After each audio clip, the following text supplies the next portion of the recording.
The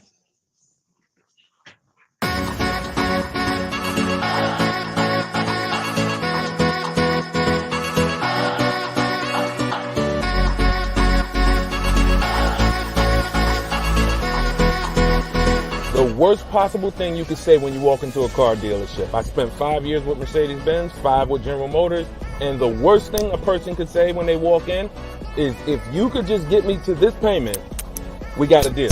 So your loan's probably still like 19, which means you got to pay to get out. You're upside down. It's called negative equity.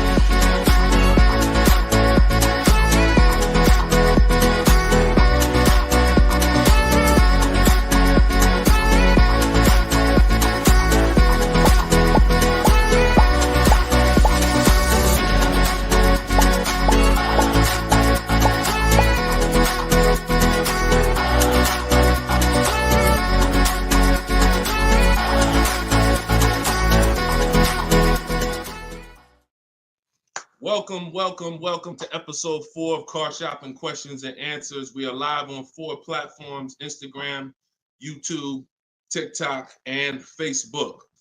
Okay, we already got people asking questions on TikTok. As you come in, we do these shows at 12. Hold on, I want to give my camera time to focus because I'm doing a lot of moving. We do these live shows, it'll focus in 1 second, at 12 p.m. and 3 p.m. Eastern time. Hold on, I'm out of focus. There we go.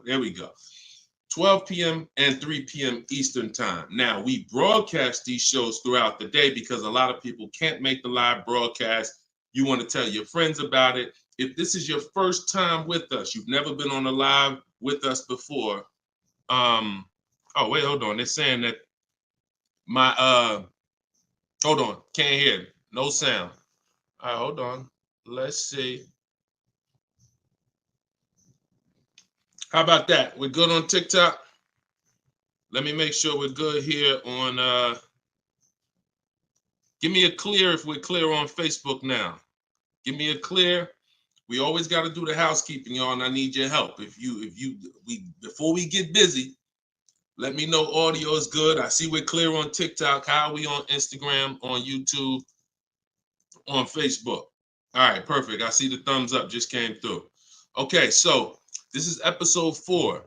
We do these live shows 12 p.m. Eastern time and 3 p.m. Eastern time. So you'll see the broadcast throughout the day, but if you want to actually be live with us, then you want to join us on any of the 4 platforms at one of those 2 times: Monday, Tuesday, Thursday, and Friday.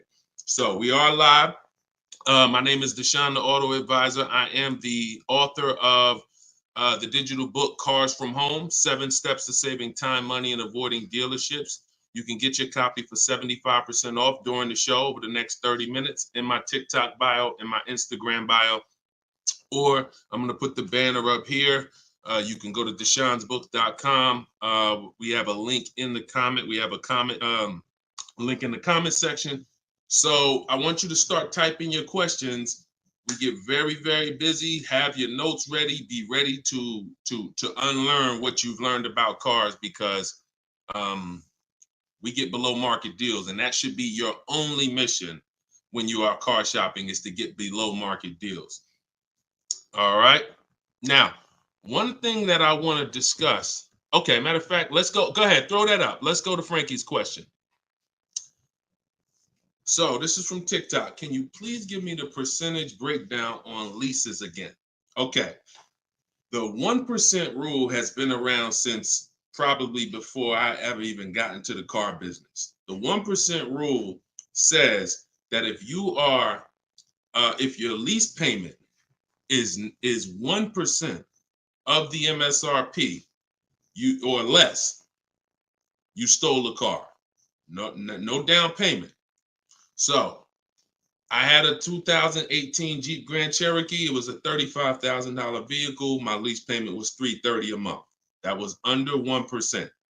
That's how we indicate that. Now, how we're doing the math is we are taking the MSRP, taking the monthly payment rather, and dividing it into the MSRP. For example, $330, which was my payment, into the MSRP, which was 35,000, and then that gives us 0.009%. 0.009%. Good afternoon, Vivian. Good to see you. So that's how you do it. Now you can multiply by 100. If you want to really get the percentage, you multiply by 100 and you'll see 0.94%. So that has been around for a long time. Shout out to the sharers. I see you, Frankie. Thanks for sharing. Please DM me too. I'm still waiting on ideas for what we could do for the people who share the broadcast. I mean it. We want to make sure we are rewarding people who share, tag, people who invite people to the broadcast. So DM me these ideas. Those are the only DMs I'm looking for because we get too many DMs to really respond to them. We get probably 50 to 100 a day. So we can't respond to all DMs, but those are the ones that I'm looking for. Okay, shout out to everybody who shares. Now, that's been around for a long time. That's how you know you stole the car. It's not even a question now that we still need to get offers because like this is Freener right here. This is why you never want to get excited about one offer unless it's the lowest bid. Here's why. Freener, she just got a, hold on, I'm putting it up here on the screen. She just got a 0.88% lease on a Jeep Grand Cherokee hybrid anniversary edition. $65,000, $65,950 was the MSRP. Her best bid was $579 a month. She's in the video library. She has what we teach. Getting bids. See, so sometimes you could look and be like, oh, this offer looks really, really good. Should I take it? Not if it's not the lowest bid. It must be the lowest out of at least 5 offers. Because what I always tell you is 80% of dealers are overpriced. They're going to overcharge. So that's how you know if you won. Now we had to come up with something. When I started teaching people about leasing, I said, oh, shoot, some of you going to go out here and you've been buying your cars and you're going to walk into dealers and you're going to get a lease and you're going to think it's good because you're still paying less than somebody who actually bought. But we had to come up with something that was showing you when you were overpaying for a lease. And so I started doing some math because I love math. And once I worked the math out, I said, okay, how much are we paying before we're paying too much for a car we're giving back? 1% is the steal. But what's the limit? And I started looking at how cars depreciate, how much car, if you bought it, how much the car would depreciate. And I came up with 1.5%. So when we look at the same vehicle that is, let's say a $40,000 vehicle, for example, 1% is $400 a month or less. 1.5% is $600 a month.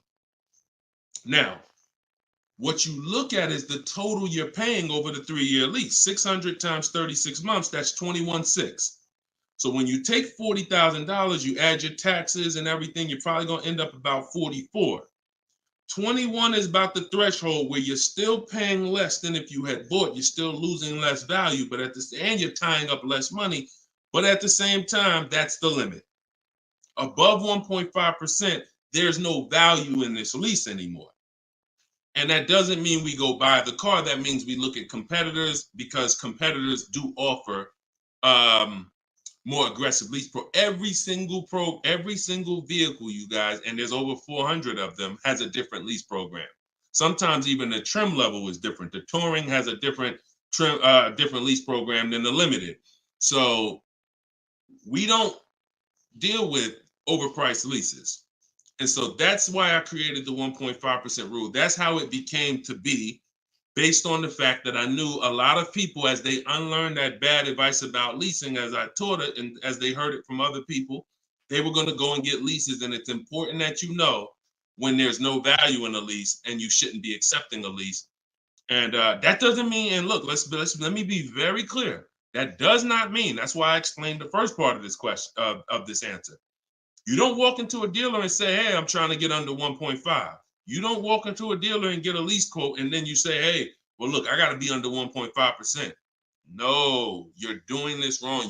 Again, my mindset and what I'm trying to get you to use is Cars from Home, where you should be. The only reason you should be in a dealership is to test drive cars. If you're buying new cars or leasing, test drive, you're in and out of there in 20 minutes. The next time you're back in a dealer is another 30 minutes to pick up your car if they don't deliver. That is the only reason. We never talk numbers in a dealership for a new car or a lease. Are we clear on that? These are rules where it's like, if you want to use what I teach, and I want you to use it so that you can get the results that Frina got, that Danielle got, that we've worked with over 8,000 people in the last since 2021. I want you getting those results. And in order to get them, you got to know what the boundaries are. Deshone says we never talk numbers in the dealership because you have no leverage there. Your leverage is at home, in control, communicating with multiple dealers, and where you can't get emotional. Okay? Clear? So that's the 1% rule, and that's the 1.5% rule, Frankie. Great question. Okay, shoot the next one in, Dolan. Great question. All right, this is Tony on Facebook. And remember, look, y'all, we are live right now. So some of you have seen the rebroadcast, and you're like, Deshone, okay, this is 3 p.m., 12 p.m., we're live. Okay, so this is the time to ask your questions. You're not watching the rebroadcast, and this is also the time to tag a friend and make sure they're here so they can get their questions answered. Shout out to the sharers. And could y'all keep tapping the screen on TikTok and running those likes up? This gets TikTok's attention and gets more people over here because we got to do this together. All right, Tony from Facebook says, hi, my lease is up in a month. I wrote to get 3 quotes from dealers. I only got 1. That's normal. The other 2 are taking their time. That's normal. I have a third-party restriction. Should I wait for the other 2 quotes or just run with the 1 quote? I never run with a 1 quote, and I get 5 quotes. So you're mentioning 3. I never mentioned 3. 80%, again, a lot of what we're talking about, y'all, is math. I'm unfortunate where I have the data. I got probably 5,000-6,000 people who have my book.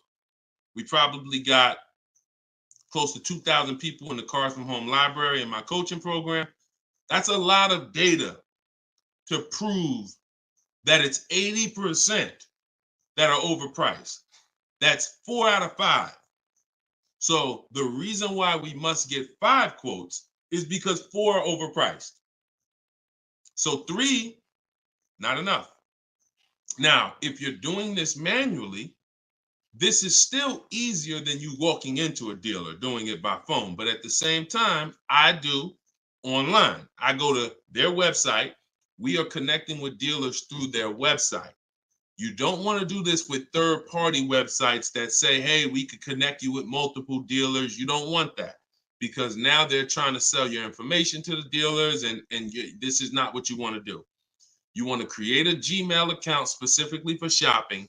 We go to 25 dealers' websites. In my book, I link you to all the dealers so that you can just put in the zip code and then it'll pull up all the dealers around you for every brand. But you can do this yourself. You can go there and you can actually you go to each dealer's websites. We do a copy and paste message. I have a template that I use that the people who follow my stuff use. And the template tells, you need to tell them exactly what you want and what you're open to. Colors wise, this is why we build our car. We always build our car, go to the website, build the car, because we tell them exactly what we want and what we're open to. This takes us 20 minutes to contact 25 dealers online, copy and paste. We're telling them what we're looking for. Hey, these are the colors I'm open to, blue, black, or silver. These are the trim levels I'm open to, limited or touring. We're telling them this is these are the package, these are my must-haves. I need the big sunroof. All of that has to go in to it's not that you're not car shopping online. You're just now you're car shopping against people who their job is to make money. And so if you don't have what I'm telling you I've responded to hundreds of internet requests when I work for the dealers. If you're here for the first time, type a 1. If this is your first time ever being on a broadcast with us, type a 1. I want you to know a little something about me. I was inside car dealers for 14 years, responding to these quotes. So the reason why I'm giving you the exact strategies is because I know there's so many things that you're not trained to give the dealership that they need. They can't give you a quote without it. They can't shop correctly, without it. Okay, shout out to the first time people. Could everybody type welcome to the first time people? If you've been on here before, type welcome to the first time people. Now, once you give them that information, you're copy and pasting that. Copy, paste, copy, paste, copy, paste. You're doing that with 25 dealers. And then that creates the conversation to see where the dealers are actually coming, where the deals are coming from. But you need to see who has a car first. You need to see who has a car first. So, oh, you're talking about selling the lease. Okay, you're earlier in the process. Understood, Tony. Okay, perfect. No, just talk to another used car manager. And you want to have conversations because one, your car is worth different things to different people. You need at least 3 for that. You're on point. Yes, 3 quotes for your lease buyout. For your old car from 3 different used car managers. And if the 2 are not getting back to you, then just move on to other ones. But be aware, you should be using those values you got online from the online buyers to see if you have equity, because not everyone has equity. The whole purpose of the equity assessment is to make sure you're not leaving any money on the table. That's the purpose. But there's no guarantee. Many people have turned their leases in not knowing that they should have done an equity assessment, and then the dealership sitting on $2,000, $3,000, $4,000, $5,000, $6,000 that they didn't know about. That's what we want to prevent. So if you do those offers and you see you have $3,000, $4,000 in equity, now that's when you bring it here. If you do those offers and you're at a break even or $1,000, then that's not always worth it, because those used car managers are not going to match the highest offer. So be aware of that. But if you have equity there, then yeah, 3 used car managers, that's how you make a move. Okay? Fight for your money. This is your money. If you end up making $1,500 out the deal even, and it took you 2 hours, where do you make $750 an hour at? $750 an hour. So this is your money. And if you don't fight for your money, someone else will definitely cash the check. All right? Tyler said, send the next one in. Tyler said, F&I director here in Houston of 2 large stores. Your content is great. I appreciate you, Tyler. This is the 20% right here. See, the 20% can always admit when we're doing something to help the market. The 80% will come on here and be like, oh man, this guy couldn't make it in the car business. Now he's teaching. All right, go ahead. Shoot the next one up, Dolan. This one's from Facebook. What's up, John? Instagram, y'all not typing enough questions. And Instagram, just so you know, the easiest platform to share on is Instagram, because you hit that little arrow, it looks like a paper plane, and it'll let you go down your Instagram friend list and send this broadcast out to probably 10, 15, 20 people. Okay? Don't cheat your friends. All right? Shout out to the sharers. John from Facebook says, is it hard to purchase with a charge-off on credit 3 years old? So everyone who has credit issues should be following Shonda Martin. She's on all the platforms, Road to 750 plus. And you should be working on getting your credit to the point where you can qualify for the best programs. And you don't need an 800 credit score to qualify for the best programs. You usually need close to 680, 690 will usually qualify you for most tier 1 leases. Now there are some cars that have super tier where you tier A1 plus, but that's not most leases. That's not your standard everyday cars that most of us are leasing or buying. So the question is, the answer is, if you don't need a car, then you should be working on your credit. If you need a car, then there's nothing you can do. You need to make a move. And so I recommend a company like Limbuzz. We're always going to give the dealer a chance to match or beat our offer. So whoever we end up buying our car from, some of you have been taught never let the dealer participate. That's costing you money because the dealer has 7, 10, 12 banks on their end. Now, if they're trying to beat and earn your business, now that's a winning position. See, check this out. When you have a finance manager who's saying this about you, what's the highest interest rate you think they'll pay? What's the highest payment you think they'll pay? That's a bad position to be in. That only happens when you have no leverage, you haven't shopped, you haven't come in with an offer, and now they're trying to see the highest interest rate that you'll pay. We're not doing that. You're doing it our way, which is we're going to have we don't let anyone touch our credit until after we find our car. Now, once we find our car, get our best deal through a bidding system, now we're going to take that purchase agreement, that's a receipt. Yep, I see the questions coming in on Instagram. We got you. Hold on, Atlantis. Once you see the long form receipt, now you take this home, and this is when you're going to contact your bank, your credit union, the online lenders. You're going to go online lenders, online banks, online credit unions. You're going to let all these people have a shot at your business. If you do this within a small window of time, if you do it my way, it only take you 2 days. This is going to weigh on your score the same as one hard inquiry, because this is something called rate shopping. This is not going from dealer to dealer, getting turned down or putting in applications and nothing like that. This is how you rate shop correctly. I call this the bank bidding war. When you get my book, I also send you the bank bidding war blueprint.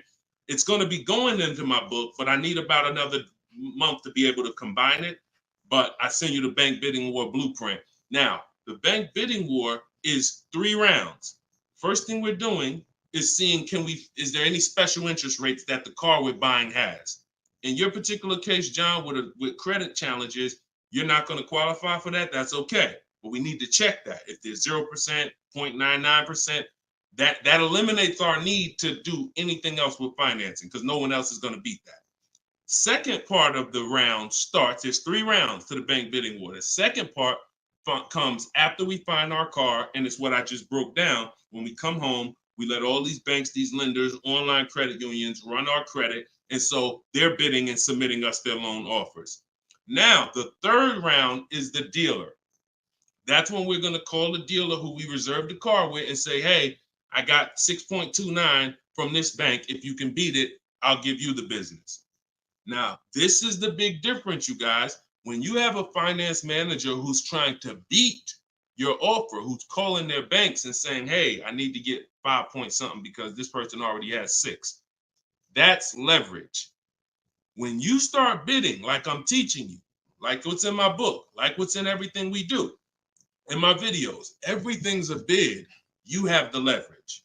And there's no way for you to overpay when you are getting bids. So that finance manager calls you back, it's only going to be 1 or 2 answers. Hey, Stuart, man, listen, I tried my best, man. I reached out to every bank I got. No, I can't beat that rate, man. I appreciate the opportunity, but you can go with your own financing. In which case, you guarantee you got the best loan. Second thing is, hey, you know what? You had a good rate, man, but I got somebody to beat it. So we can do it right here for you. Perfect. In which case, you guarantee you got the best loan.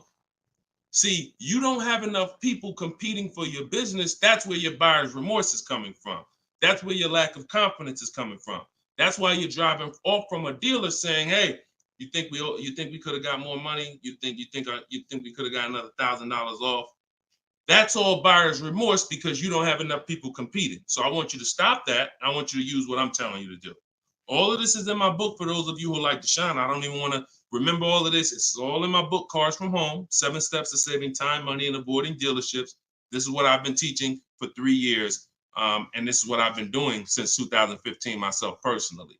So you can get your book for 75% off. Cue up the next question, Dolan. Oh, John, in your case, though, when you get that buyer's order, you would be reaching out to Limbuzz. So after you find your best car deal, you would be reaching out to Limbuzz and seeing, what their rates would be for you and then you will be going with, still giving the dealer the opportunity to see if they can beat it. Because once a dealer knows you got an approval already, they kind of have a little more leverage to be able to see if they can beat that approval. But in any case, even if they can't, LendBuzz is pretty generous.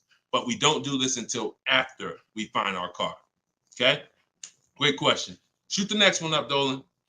All right, this is Gemini from Instagram. Can a dealership legally raise the price from what is being offered online? Listen, nobody's suing dealers. So it's not really about what's going on legally. It's probably more ethics than anything. And we don't expect dealers to be ethical. We don't need dealers to be ethical. They've proven that the majority of them aren't ethical. So when you're not ethical, you walk the fine line between breaking the law and not. You walk that gray area. I overcharged you. I know you could have paid less, but I know, whatever. But I know I could have sold you the car for less. But I'm gonna tell you that this is the best. Like, all of this stuff is unethical, but it's legal. So when it comes to what we're doing, our job is to protect ourselves. And you can't go into a car dealership expecting them to protect you. You can't go into any business transaction expecting the person you're negotiating against or the person who's selling you a product to protect you. That's why we exist, because there's no one out there. If it hadn't been done, you'd been good. If there were, even if the I think it's the Federal Trade Commission or whoever regulates businesses were stepping in to protect the public, then we wouldn't have a need for what we do. But that doesn't exist. So it's on you. It's buyer beware. It's you protect yourself. And so I provide the tools for everyone who wants to take action to protect themselves. All right? But no, we don't expect dealers to do anything other than what they've been doing. Go ahead, shoot the next question up. Let's roll. All right. Why shouldn't a person focus just on monthly payment, monthly car note? Okay, good question. Hold on. Let me make sure I can see Instagram. All right, so this one's from Instagram.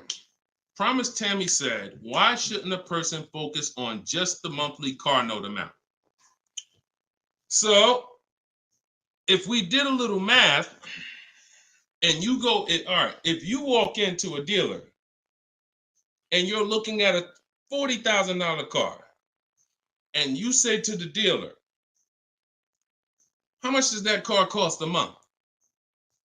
And they're smart, if they're trained, they're going to say, well, it's not really about the car payment right now. Do you like the car? And once you say, yeah, I like the car, let's get down to numbers, they're going to ask you, they're going to try to figure out what you could afford. Like, what's the most you could afford? Or I can't afford any more than $450 a month. Now, some of you know every $1,000, every $5,000 on the purchase price of a car is how much per month. Some of you know. I know we got a lot of new people on here, but for those of you who've been tapped in with us, how much is every $5,000 on a car loan? So, and the reason why I give you guys this parameter is so when you look at that $40,000 car, thank you, Frankie, got it. You should automatically know every $5,000 is about $100 a month. Yep, you got it, Michael. All right, I see you. We got people tapping on every platform. Good job, Carmelo. So the reason why, see, those of you who focus on just the car payment, you are some of the people who the 80% of dealers are going to manipulate the most and make the most money on. Because when you come in, if you don't realize that $40,000 car is in no way close to $450 a month, now you have someone who's going to try to manipulate the loan to make that car $450 a month somehow. Now, it's usually going to end with you having a super long loan. So I've had people come to me years ago, friends that would say, Deshone, what you think about this deal? I say, man, let me look at the paperwork. And I see, man, you know the loan is 96 months? Nah, man, I didn't even know that. Yeah, the loan is 96 months. What is that, 8 years? 84 months is 7 years, 96 months is 8 years. So you're out the door at an 8-year loan. Now, I'm not gonna assume you know why that's bad. So I'll say that an 8-year loan leads to too much interest, and it's what it is, because if they got you an 8-year loan, it's certainly at a high interest rate, because banks know that those loans, people who need 8-year loans are risky. People who need 8-year loans, they got to protect themselves, because typically the car may have problems in the long run. When you go down, see, the whole point with a shorter loan, 5-6 years, some people want to be conservative, you take 4 years, but you want that car paid off by the time maintenance comes, by the time repairs start being needed, because cars need repairs every now and then. So you want the car paid off. They know that if we give this person an 8-year loan, typically they're probably going to have issues around year 7, year 6, even depending on the age of the car. So the length of loan, I teach something called the rule of 72 and the 10th birthday.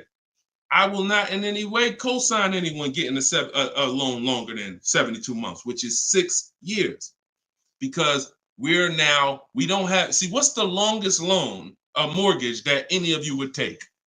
Let's keep a real fast dialogue going. All of this is to really answer the question that Tammy's asking, which a lot of other people have. So we need to indicate why this makes a difference.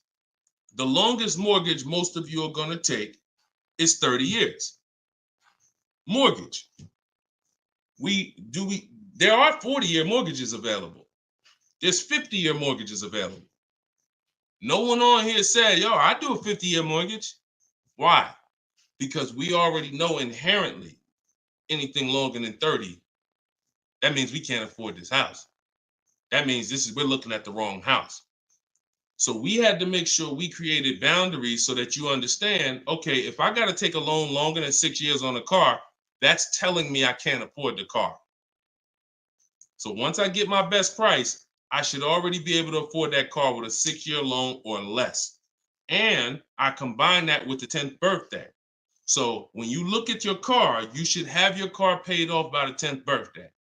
You're taking a lot of risk if you got a loan on the car past its 10th birthday. A lot of the times I was in a dealership, people came in with problems, big repairs, and they still had car payments. Car's 10 years old, 11 years old, and they still got car payments. You could run the risk of being in trouble, because that car could be in the shop. Some of you have experienced this. Car's in the shop, and you still got a monthly payment due every month. Now, this is disaster, and that's what we're trying to prevent. That's why we don't focus on the monthly payment. When we're purchasing a car, we are only focused on the price of the car. We need to, before we even think about monthly payment, how about this? We need to make sure we're getting the car for the lowest price possible. Because some people go in and like, hey, the car's 40 grand. Well, what if another dealer will sell it to me for 35? Once I get the lowest price, then I'm concerned with what my monthly payment is going to be. So there's steps to this. But yeah, don't focus on monthly payment, and just stay committed to what we're teaching, and you'll learn, and you'll see why, even more information of why that's bad. But we want you to understand the numbers, okay? Typically, you focus on monthly payments, you don't quite understand the numbers, but you will. All right, this one's from TikTok. Can you give us some tips about co-signing? Ooh, I have a very, very, very strict rule when it comes to co-signing. Now, some people, you're not going to like this. Some people will tell you this is bad advice. It's just my opinion. I've seen tons of horror stories. I've seen people walk into the dealership. I've seen young people who will co-sign, who will use up people's credit, co-signing, and just burn them, because no one cares about, if you don't care about your own credit, you certainly don't care about someone else's in a lot of cases. So, but I do have some rules, because sometimes it's going to make sense. When you can pay, if a person does not pay, then you're good. Example, my daughter, we're going to get her a car. I'll co-sign only if I can pay the note if she doesn't pay. So let's say she's working, she's paying X amount per month. I'm co-signing, but if for example, she loses her job, anything happens, I can pay if she doesn't pay. That could be for the spouse. If they don't pay, I will pay it. As long as that's the rule, then you're protecting yourself, because where you get in trouble at is if you can't pay, if they don't pay. He told me he was going to pay it. He's missed 2 payments. Your credit doesn't get, no, they don't care. So you got to be willing to say that. This has to be a person that I'm willing to pay if they don't pay. That means I got to have that type of relationship with them. Or if I can't pay if they don't pay, I'm not co-signing, because I cannot depend on things that will go wrong. Life will happen.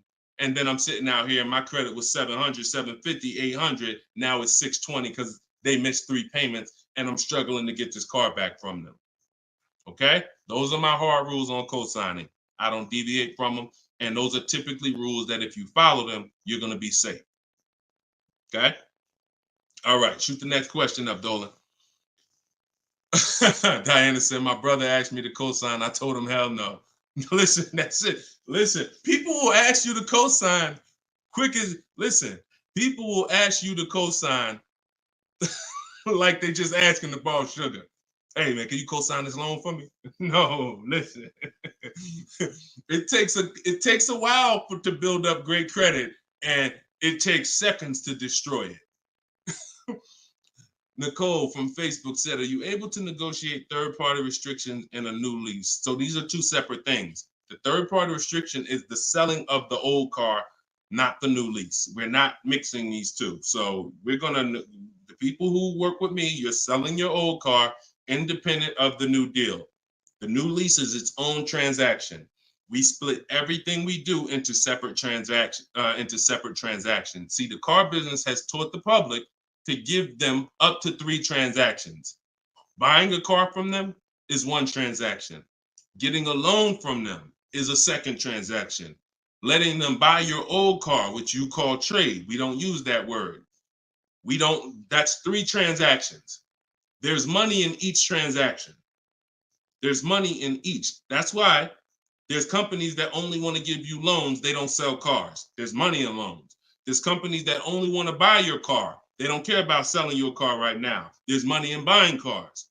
So you need to separate these transactions if you want to maximize each. There's no way for you to save the most money without maximizing and looking at each part of your deal as its own separate transaction.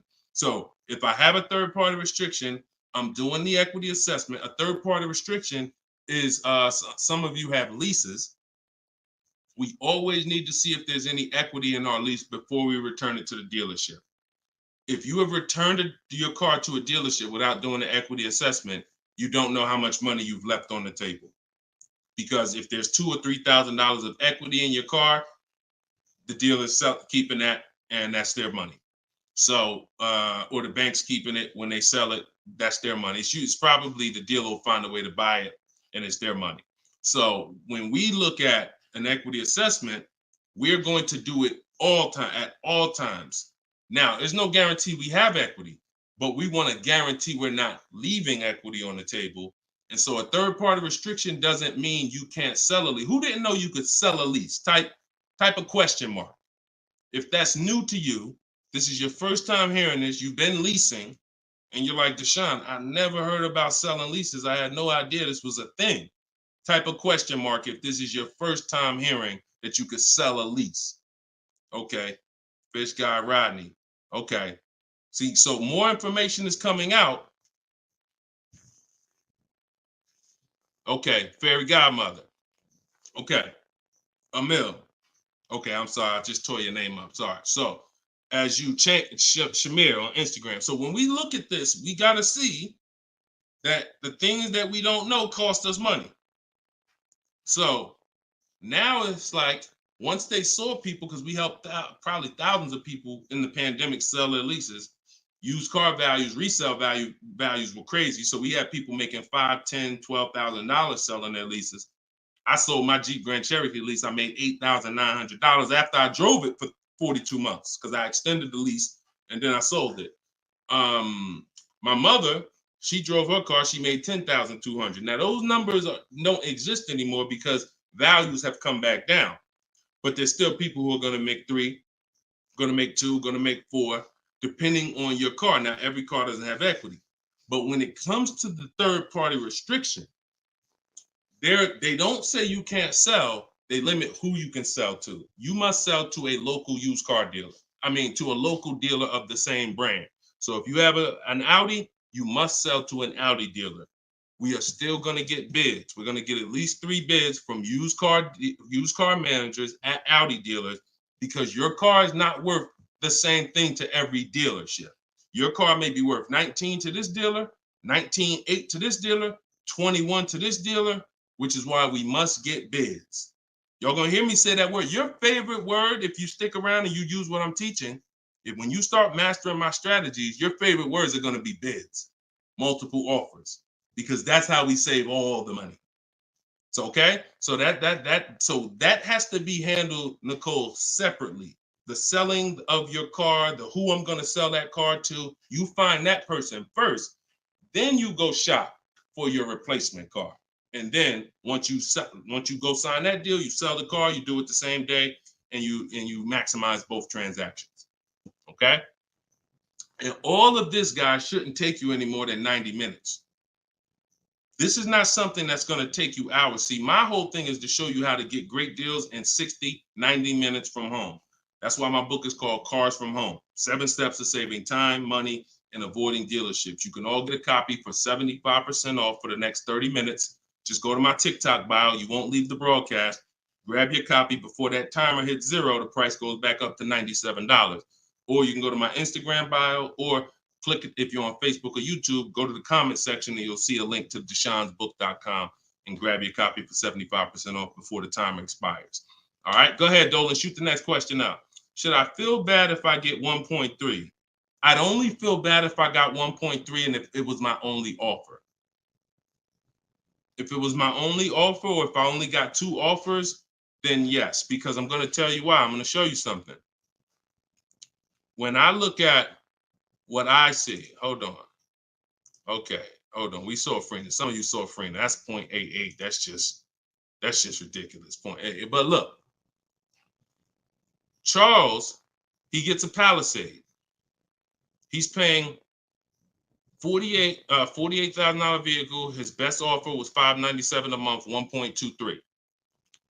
Now look at and sometimes people who are getting phenomenal, who are looking at cars that are super, super popular, they'll go a little further, and he reached out to 35 dealers. Now I want you to pay attention.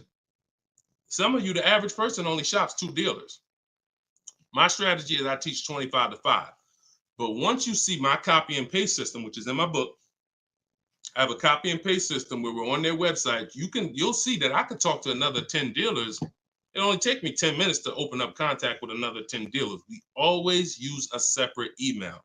Do not contact dealers from your personal email. I'm warning y'all. It's not going to work. You're trying to go through your work email, and then you got your personal stuff, and then you're seeing the car dealers. Don't do it. Create a separate Google email, and that's how we do it. So he said, I reached out to 3,500 dealers, got 10 quotes back. So that $597 a month, 1.23 is the best out of 10. So so I always tell you, when you do it right, you're going to see offers that are $150 to $200 a month more. That's when you know you've exposed the 80%, and that's when you know you shopped the right way. If you don't see that type of spread minimum, you haven't shopped enough offers. So that's the only time I would feel bad, GKA, is if I didn't get at least 5 quotes, because I don't know if 1.3 was the best. I'm gonna tell you a funny story too, because Freena's in our coaching program, and Freena reached out and she said she was looking at a Jeep Grand Cherokee. Get ready for the next question, but I'm gonna tell y'all, I want to hammer this home so y'all understand the importance of multiple offers, and you don't get lazy, because the things I'm telling you might take another 30 minutes, 40 minutes, and they save your family $3,000. You can't put a price on. Well, you can put a price on that. So Freena was shopping for a Jeep Grand Cherokee Limited. She comes to the group and she said, Deshone, this was the best offer on a Jeep Grand Cherokee Limited. It was like 1.2 and change. But she said, the guy that made me this offer said he has this 4XE. It's a hybrid. And he said he could actually do better on that one. She said, what do you think I can? He told me what it would be. It would drop the price here. I said, if you're open to that, then you need to run your quotes again and get 5 more offers on that vehicle, because it may have a better lease program, in which case you need to open it up again. She opened it up again. That's how she got her 0.88% lease. So if she would have just said, well, this guy is getting me 1.1, I'm going to just take that. Then she never would have found a 0.88. Multiple offers. That's probably $100 a month difference than what the last offer, $100 a month times 36 months on this lease. You're talking about $3,600. And she did it in minutes. Once y'all learn how to do this, it's minutes. This is not hours. I'm not spending more than 60 minutes on shopping for a car. Now, that doesn't mean I'm not spending time to decide what I want. But once I decide what I want, once you know what you want, 60 to 90 minutes to get the best deal. That's it. All right, shoot the next one up, Dolan. Keep the questions coming, y'all. We are live every day at 3 p.m. Eastern time. Well, not every day. Monday, Tuesday, Wednesday, Thursday, and Friday. Monday, Tuesday, Thursday, and Friday at noon and 3 p.m. So this is our live show. Okay. Throughout the day, though, you may see a broadcast and you'll know, okay, you'll still be able to get value because most of the people who are asking the questions on here are asking the same questions you would have asked. So go ahead, Dolan, shoot it up. This is Raymond from YouTube. How do you structure a lease? So the first thing you want to do is look at the car you're thinking about leasing. And we like to use a 1.25% formula estimate to see if we should be even looking at that car. Okay. So if I'm looking at a car that's $40,000, I'm doing a 1.25% estimate. I'm multiplying it by 0.0125. And then I'm going to see, 40,000. I'm multiplying that by 0.0125, and that comes out to 500. So that's going to tell me if I'm looking to be at 300, that's not the car that I'm going to be looking for in most cases. Now, we don't know if the best deal is going to be 1.25, but we're trying to estimate based on a bad deal is above 1.5. Anything above 1.5, we're overpaying for our lease. No money down. Money down comes later. Now, a steal is 1.1%. So I teach something in my book. It's called 1% is the steal. Between 1% and 1.5% is the deal. And then above 1.5% is time to chill. We don't do that. So that's the first thing. Now, once we move past that, now it's time to choose our mileage. So we're going to look at our lifestyle. We're going to see how much we drive to work, how much we're going to be driving the car. And once we come up with that, you're just doing some simple calculations. What's your round trip to work? 10 miles. How many days a week? 5 days. Okay, that's 500 miles a month. That's if you do the math. Let's say your trip to work is 20 miles round trip, and you do that 5 days a week. You're doing 100 miles a week to work. Times 52 weeks of the year, that's 5,200 miles. So I walk you through this in my book, but this is simple. 5,200 miles, and then you say, okay, well, I like to do a little leisure. I like to take a little trip down here. I go to my fishing. I go fishing 1,000 miles away, blah, blah, blah, blah. So you're calculating what you're going to do. The easiest way to do it is to look at your old car and see what you've done. But if you don't have an old car, this is how you calculate it. You come up with, all right, I only need about 9,000 miles a year. Perfect. All of our leases, we shop our offers with 12,000 miles a year. That's your average miles. That's what we want to base our formula from. So whenever we reach out to a dealer, we do this online. As I said, everything we do is online. Once we do this, we're shopping multiple dealers and we're telling them, work us up a lease quote. First month's payment, total out of pocket. If you were on the last show earlier, we talked about we don't say down payment anymore. We say total out of pocket, TOP. Everybody who's clear on TOP, if you were on the last broadcast, type TOP. If you weren't, TOP is total out of pocket. That means only thing I'm giving you for this offer right now is my first lease payment, and I'm driving off. Total out of pocket. We're not saying down payments anymore. Okay? So now, we're structuring our lease with first month's total out of pocket, 12,000 miles per year, and that's how we're sending the offers out to the dealers. All online, all copy and paste. These are all templates I have, but I have templates where you just fill in what you want, blah, blah, blah, all in my book. There are links, there's templates, but if you're going to do it your way, that's fine, but this is how you do it. And this is, you can sit in your computer and just copy and paste, and now you're looking to get 5 quotes. That is the mission. 5 quotes, and that's it. That's how we structure our leases. Once you're done and you get your best quote, now that's when you adjust your mileage. So once you identify the best dealer, the winning bid, now you're going to say to that dealer, hey, can you adjust the offer to 10,000 miles a year? Can you adjust it to 18,000 per year? Can you adjust it to 25,000 per year if you're a high mileage driver? And you adjust it from there. But that's it. You do this over and over, rinse and repeat. Rinse and repeat.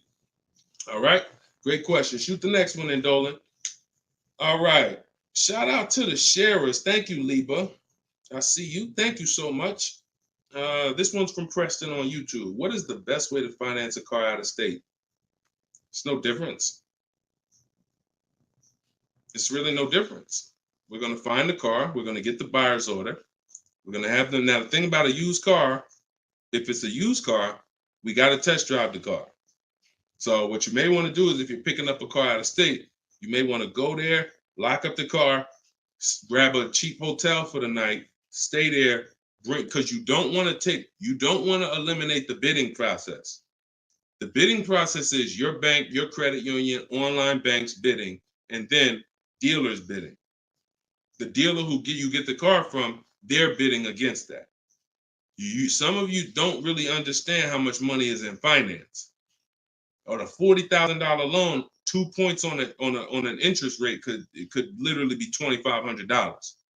So we got to understand there's a lot of money in loans. So if I'm driving to pick up a car out of state, what I'm typically going to do is go test drive that car. If I like it, I'm locking it up with a deposit. I'm taking that buyer's order. I'm gonna go back, depending on how far it is. If it's 3 hours away, I'm probably not gonna drive home and then come back. Depends on you. I'll probably just post up in a hotel. Go do my financing online. Let all these banks and credit unions run my credit so I can get their offers, and then I would call the dealership the next day and say, hey, this was my best offer. If you could beat it, I'll just come get it from you. And that's it. I'll spend $50, $60, $100 on a hotel to save $3,000, $2,000 on interest, on my interest rate. But everything else is the same. So we can't be scared to go out of state. If many of you who are using what I'm teaching, you're going to see. Look at Eddie. Who was Eddie who drove? Hold on. Short conversation. John, hold on. Market. Trying to think. I'll see many of who I'm going to share with you. You'll see, they'll say when they're picking up their car, I'm driving 45 minutes. I'm driving an hour and a half away. Look at Sean. Perfect example. Sean, he's also in our coach. Now, I don't want you to think, oh, I got to be in Deshaun's coaching program. There's just some people who are. The information's in the book. We got the video library. For those of you who are like, okay, I like videos to go along with the book. That's fine. I link you to some videos in the book. But then there's some people who coach with me, and I can talk personally to them. So Sean comes on here, and he comes into the group. He said, he sends this. Look at the amount. He said, I'm looking at some advice on this F-150 Lightning XLT.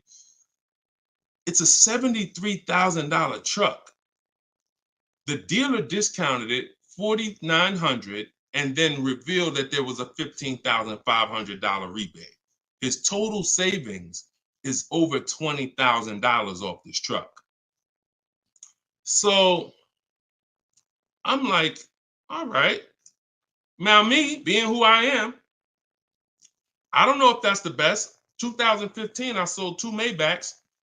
They had $20,000 rebates on them. So we don't know if this is the best. I haven't seen, this is what I said to him. I haven't seen the other offers yet, but I'm assuming you got at least 5. You're saving over $20,000 on this with this discount and rebate, but the only way to know is to compare to the other offers. See, I'm not going to get excited about this deal until he tells me what I'm about to read to you. That's when we get excited. He said, guess I could have put a little more info on here. Yes, I got about 15 quotes. You see the difference? This is what I want you to get. BK Dollar, this is what I want you to get. Liba, this is what I want you to get. Everybody watching, the money is in multiple offers. The reason why you're not saving, you're just not getting enough offers. So he says, I ended up expanding my search to 150 miles outside my area to find this deal. He said, I couldn't find, watch this, I couldn't find anything under MSRP in that first search. So think about how I'm telling you, the local dealers know when they see your zip code, they know, okay, some of them, all right, we don't have to do too aggressive. But those dealers that are an hour and a half away, when they see your inquiry, they're like, oh, listen, this is a person we never would have saw before. What is it going to hurt us to blow this truck out? And we take a deal from one of our competitors' markets. We'd love to see our license plate frame over in their market. That's how we win. So he ends up saving over $20,000, and he doesn't mind driving 150 miles to go get that truck. Why? Because every mile he drives is dollars he's picking up. We clear on that? We clear? If you're clear on the importance of multiple offers, type clear. All right, shoot the next one up, Dolan.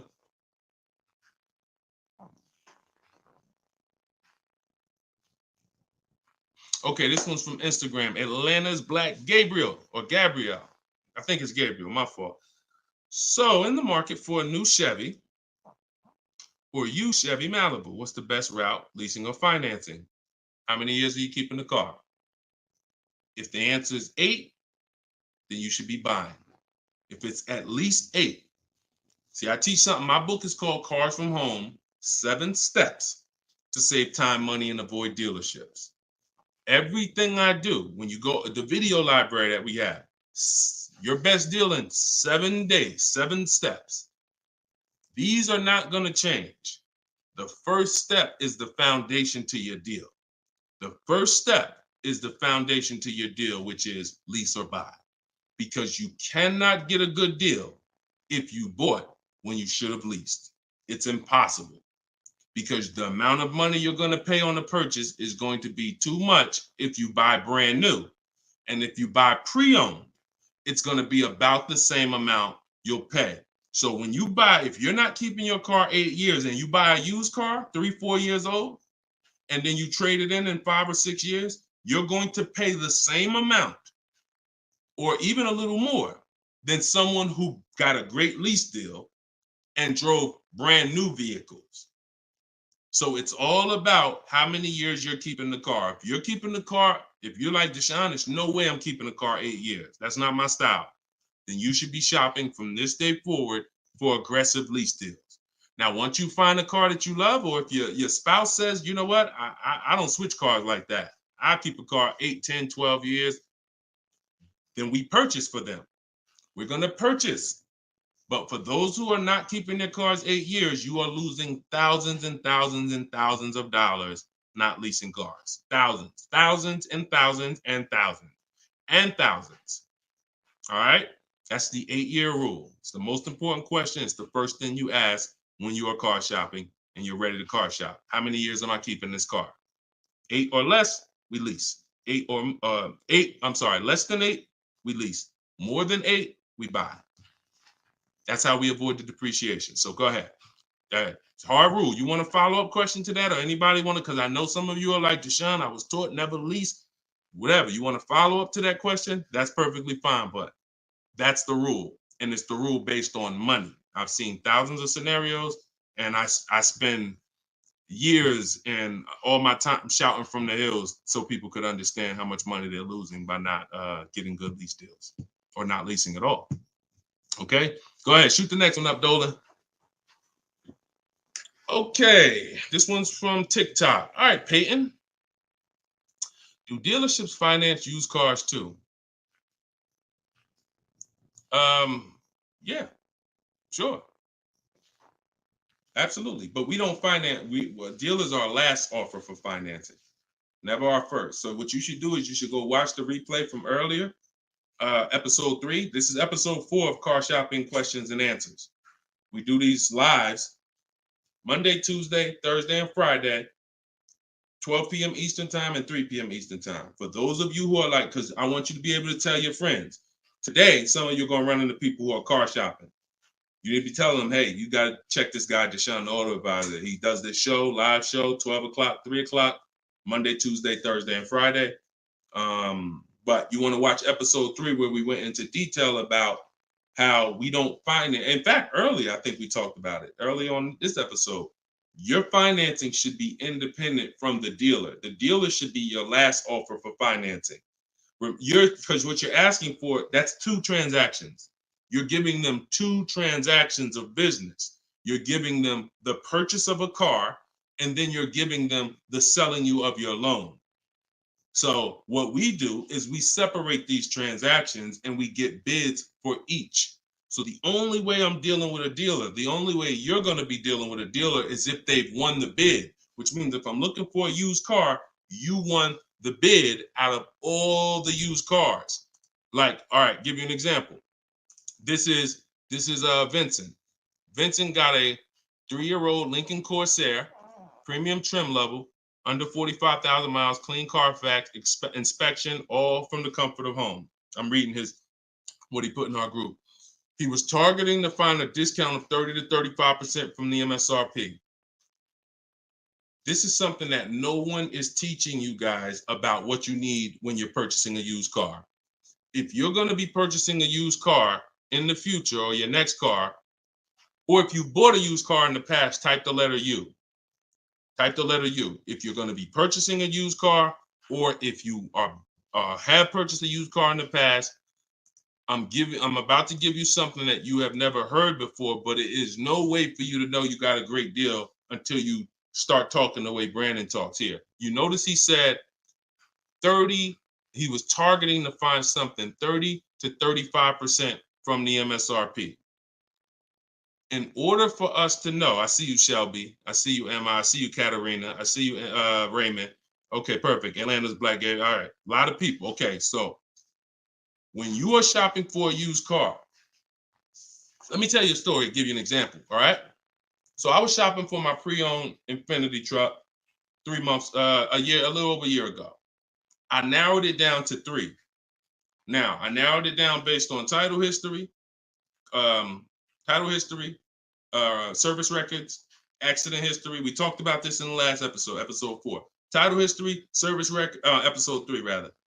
You can see it on YouTube. And if you're on YouTube, please make sure you subscribe and please hit the like button. It matters because that shows the algorithm that we talking business over here, that more people need to be here. So when I narrowed this down now I get to, like, I think I narrowed it down to my top 4. They were all white. They were all within 30, they're all within $1,500 of each other. Now, here's the problem. This is where it gets complex for you. Because I'm looking at one that they're asking 30,000 and change, one they're asking 31,000, one they're asking 31,800. You know, they're all within $1,500, $2,000 of each other. Similar miles. On the outside, they all look similar. Without knowing, I created something called the true value percentage. What is the true value percentage? It's not what the website says is a good deal. It's the percentage off of what the vehicle was when it was brand new. So I pulled the window sticker for each of these vehicles. I pulled the window sticker, and what do I see? Now I teach you how to do this in my book. I teach you this entire process, but I'm walking you through it. Exactly. I pull the window sticker. You can get it from Carfax, depending on if Carfax has a deal with that manufacturer. Carfax has window stickers. Now, what do I see? One car is 46,000 when it was brand new. Now they're asking 31 and change. Okay. One car is 48 when it was brand new. They're asking 31 and change. One car was 52 and one car was 54.5. That's the one I got. So you see how in one instance we were confused. You would be confused. You sitting here like, yeah, Deshone, that's hard because they all look the same. They all similar price. How do we know? Once we find out the original MSRP, not only do we find out what the original equipment is that's in the vehicle, which is helpful. I wanted to know this is an edition 30, got all these special features. That's helpful to know too. But more important than that even is to know that that car was a $54,500 car that they were asking $31,800 for, which means I got a 42% discount. That is something we created called the true value percentage. And that's how we make sure we choose the right used car when we're ready to pick the final one. This is what we do here, y'all. If you this is why, like, this is why we've been blessed, because God knows we're giving you the information you need to win with.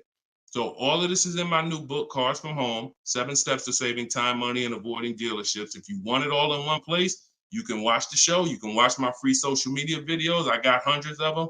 Or you can say, Deshone, I'm going to get this it's 75% off in my TikTok bio. It's normally $97. But you can get yours for 75% off.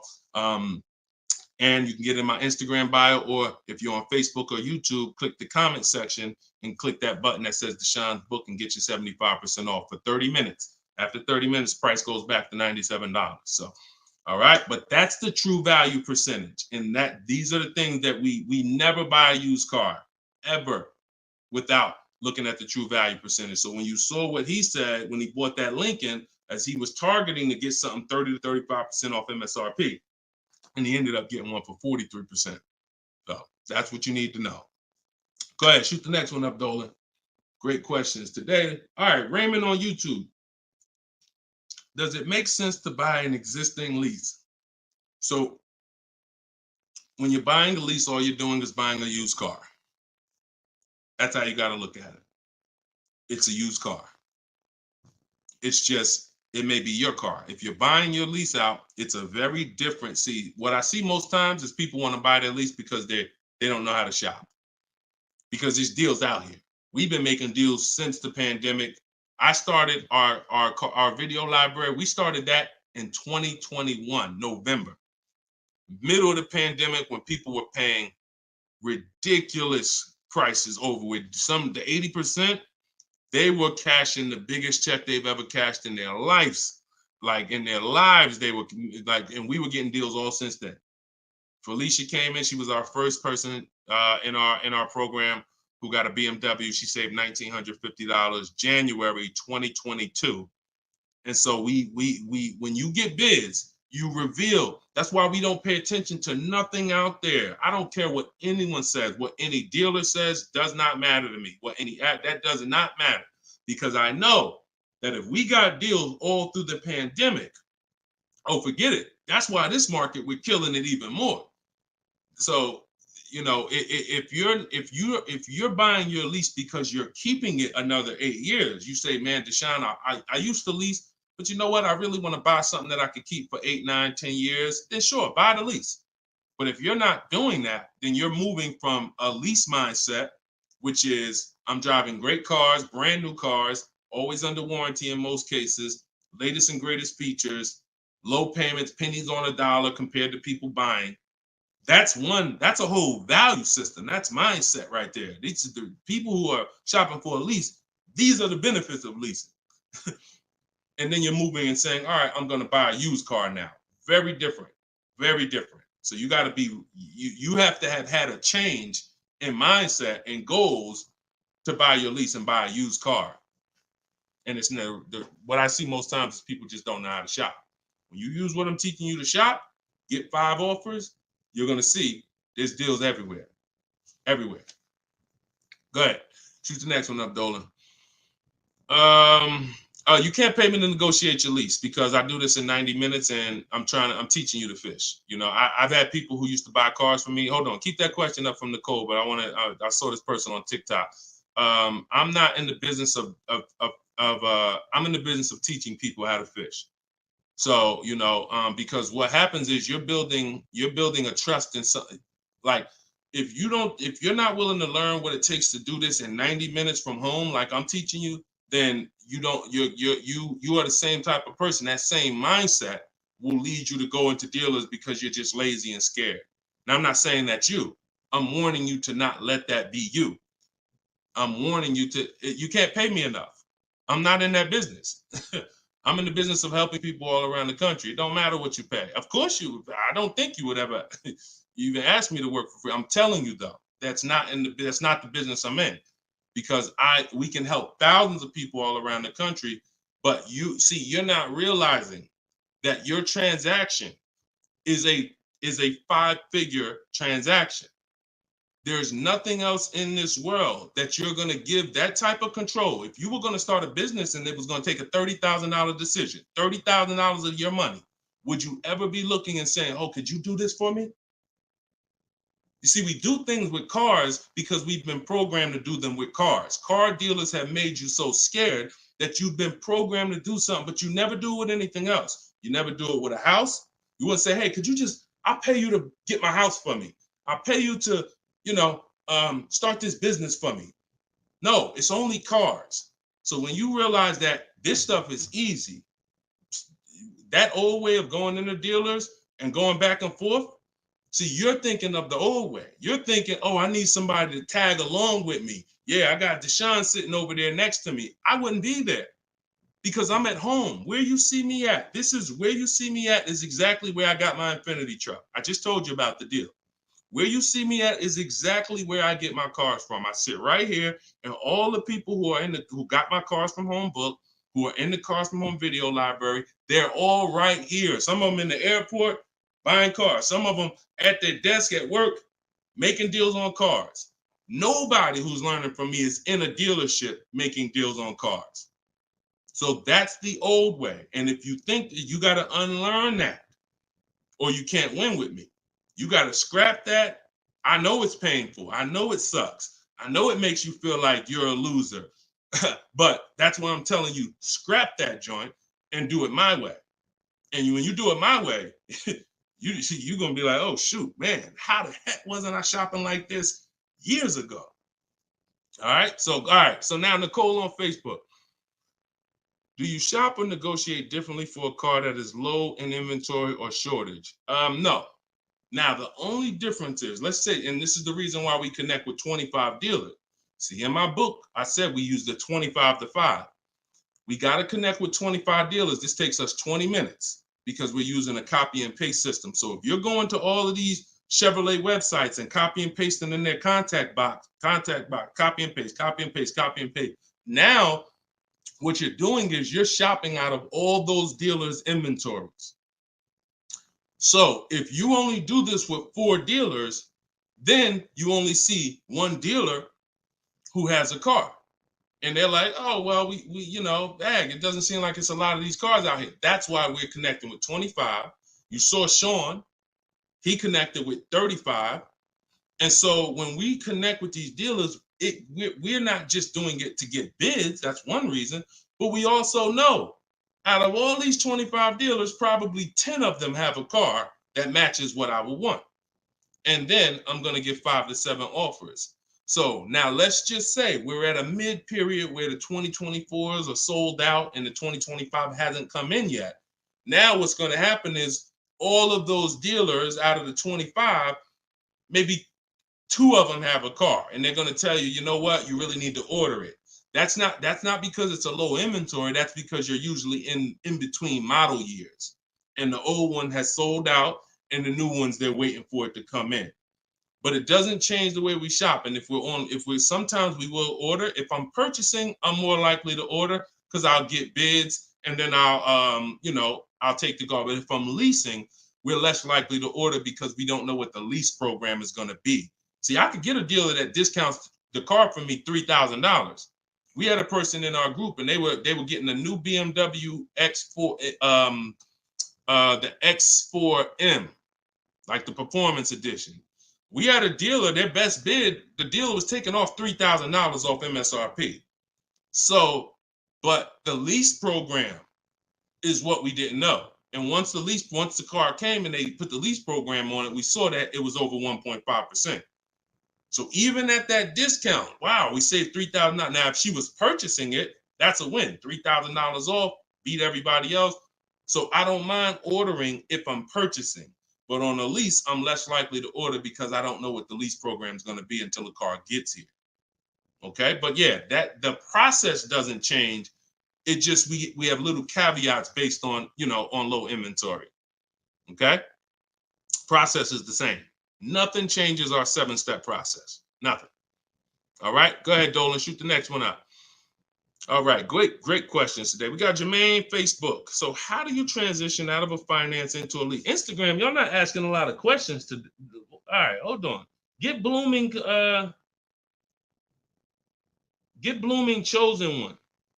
All right, hold on. All right, Jermaine from Facebook says, how do you transition out of a finance to a lease? All right, perfect. So now what I like about this question, Jermaine, is you've already answered the most important question, which is how many years am I keeping the next car? That's step one in our 7-step system. You've already answered that because you've determined I should be leasing.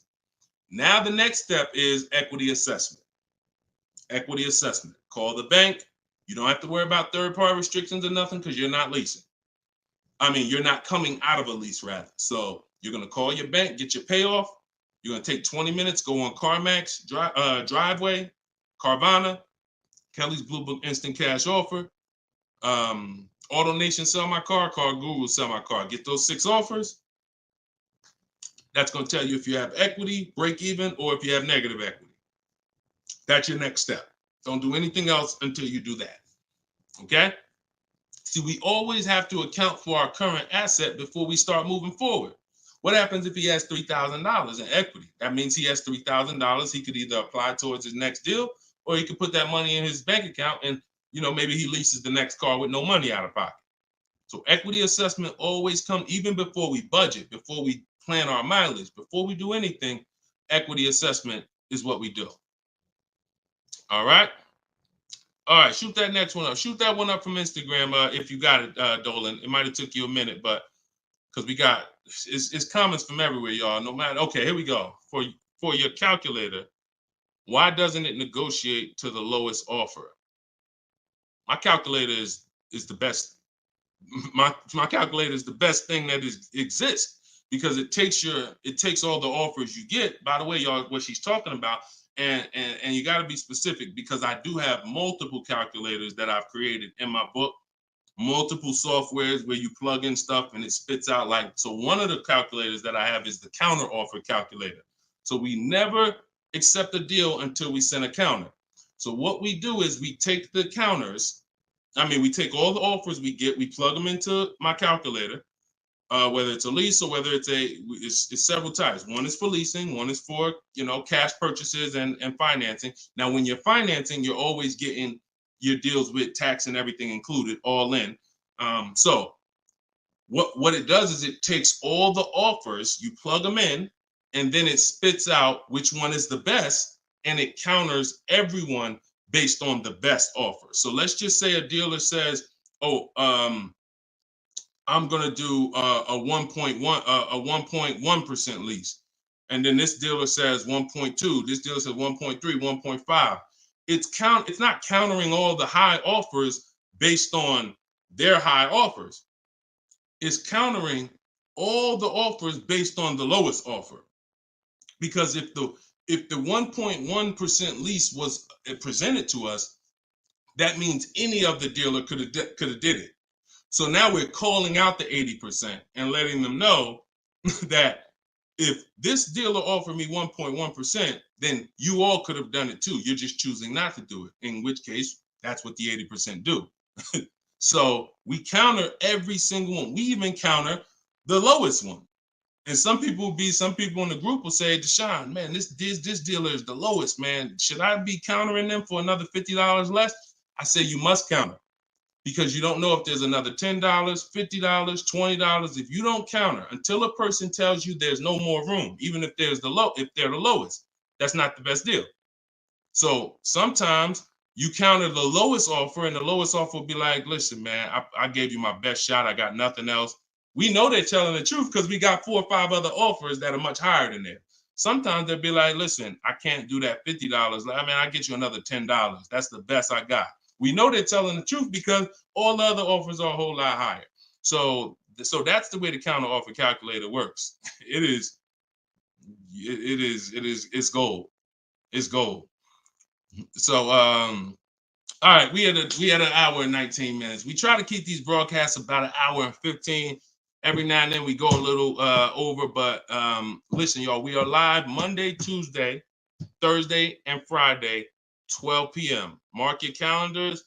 12 p.m. Eastern time, 3 p.m. Eastern time. I'm hoping to, in the next couple of days, have a link in my bios so that people will be able to actually go to our calendar, put a reminder, but you know it. 12 p.m. Eastern time, 3 p.m. Eastern time, Monday, Tuesday, Thursday, and Friday. And this whole broadcast is sponsored by, if you just jumped on, I'm the creator. I'm the author of the book, the digital book, Cars from Home, 7 Steps to Saving Time, Money, and Avoiding Dealerships. You can get it for 75% off. It's normally $97. But if you, as long as you get there before the timer hits 0, you can get it for $24 in my TikTok bio, in my Instagram bio, or you could go to deshonsbook.com in the comment section on YouTube or Facebook. Get your copy for 75% off. I'm also the creator of the Cars from Home video library, and I've coached over probably 1,500 people now since 2021. So we've been doing this. Everything I'm teaching you is proven. And I'm going to tell you, just like I tell my coaching students, when you get my book, see, I don't do questions and answers for my book, y'all. See, there's people who DM me. First of all, I don't even see DMs. The reason why I can't do question and answers because there's no other author that does it. So I make myself available probably more than anybody. But when you buy the book, trust the process. If you don't see me say do it, don't do it. Do everything I say do. I tell everybody, even if they're in my coaching programs, you must trust the process that I'm giving you, and you got to unlearn your old process. Don't even think about your old process. Use my process, and I'll lead you to where you want to be at. Guaranteed. All right, so get your copy. I will see y'all all on the next broadcast. Tell your friends. Welcome to the new followers. Welcome to the new subscribers on YouTube. I appreciate y'all. We'll be back for episode 5. God bless you.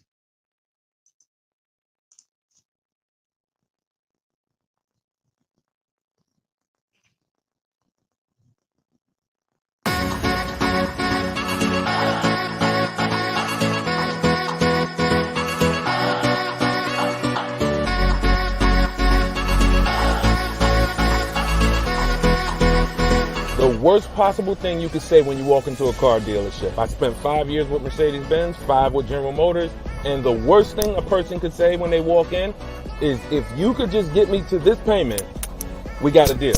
So your loan's probably still like 19, which means you got to pay to get out. You're upside down. It's called negative equity.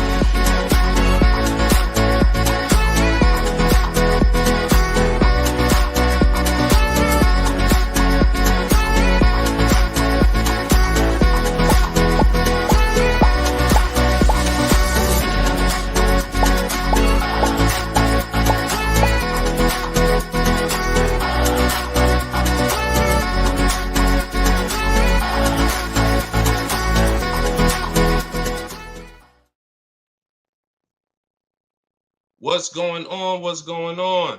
Welcome everybody to Wednesday, 12 noon car shopping Q&A. This is episode 5. We do these live shows 12 p.m. We're not going to usually be doing Wednesday, but I said, you know what? Let's throw in a special 12 p.m. Wednesday.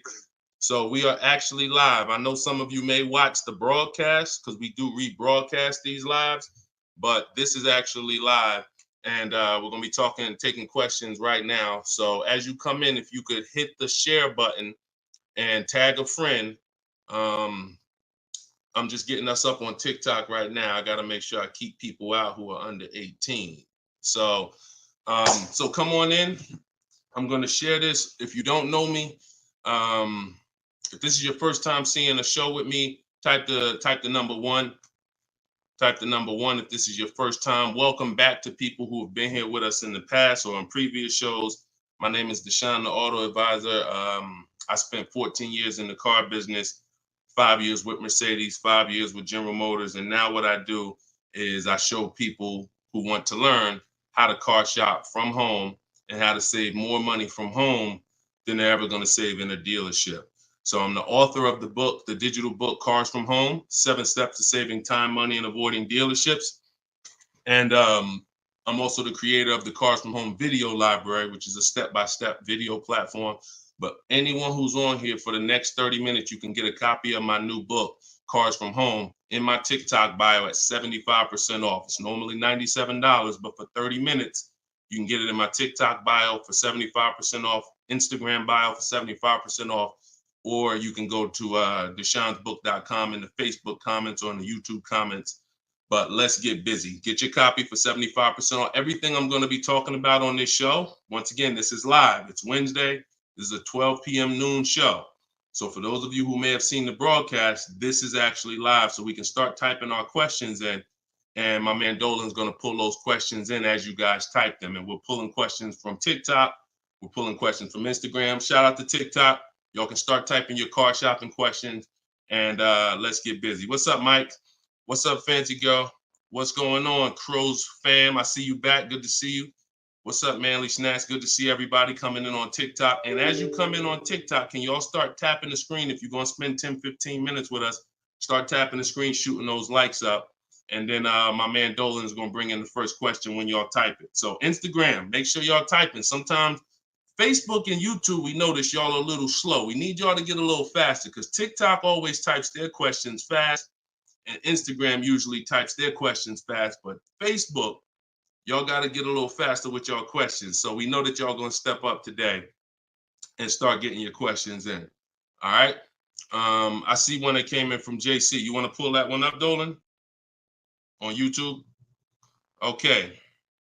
Our best deals, are they made from the comfy confines of our home, or should we hammer it out at the dealership going toe-to-toe, jab for jab with the salesman, finance, and sales managers? Well, you have no leverage when you're face-to-face with someone. And leverage is what gets you good deals. Leverage is what, we up to 500 likes on TikTok already. Shout out to y'all. Keep tapping the screen. Appreciate y'all. And tag a friend. Everybody bring your friends over. They need this just as much as you do. So what JC from YouTube just asks is it better?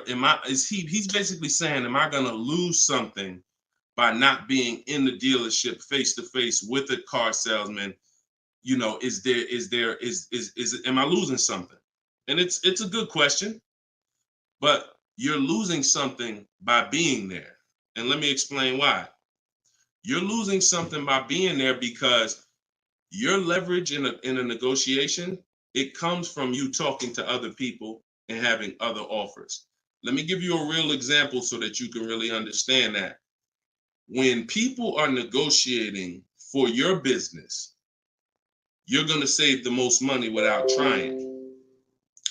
You go into the supermarket. Do you have to try to find the best deal on laundry detergent? Do you have to try to find the best deal on, anything, spaghetti sauce? No. Why? Because companies are actually hoping that you look and see that they're the best deal. Hey, look, we're on sale this week. Hey, look, choose us. They're trying to get your attention. They realize they're competing with all these other brands and they don't mind. So even with the TV, I always use a TV for example. If you go out to buy a TV right now, is anybody on here worried about overpaying for a TV in 2024? Anybody? And I always want to remind people, as you new people come on, this is live. This is Wednesday, our 12 p.m. live call. So our 12 p.m. live show. So you can ask your questions. This is not our rebroadcast. So what is anybody on here worried about overpaying for a TV? Anybody? No. Why is that? Because you already know that companies are competing to sell you a TV. Sony, TCL, Samsung, all of these companies are competing. Therefore, you're not gonna overpay. That's what we bring to car buying. In a nutshell, y'all, if I can wrap up what I'm trying to show you with Cars From Home, the reason why my brand is called Cars From Home, my book is called Cars From Home, my library is called Cars. The reason is because it's a mindset. It's a mindset. You're bringing the same mindset you would bring to shop for your TV to cars. And you don't overpay. You don't have anybody on here worried about having buyer's remorse for the TV. Look, Fancy Girl, Kiki, no. Look, RJ Newscom, no. Look, look, Patrice on Instagram, no. So no one on here is worried about overpaying for any of these items that years ago, we used to be worried about overpaying for TVs, but not anymore. So when you start staying at home and getting multiple offers and kill your programming that the car business has programmed you into thinking that you need to go in, then you're going to see how much money you save quicker. Okay?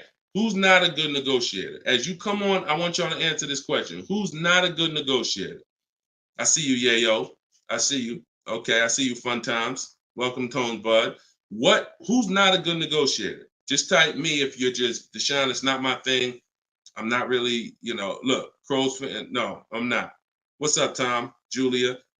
So all of these, look, John C on Facebook. No. William on TikTok. No. All of these people are not yet. Danny on Instagram.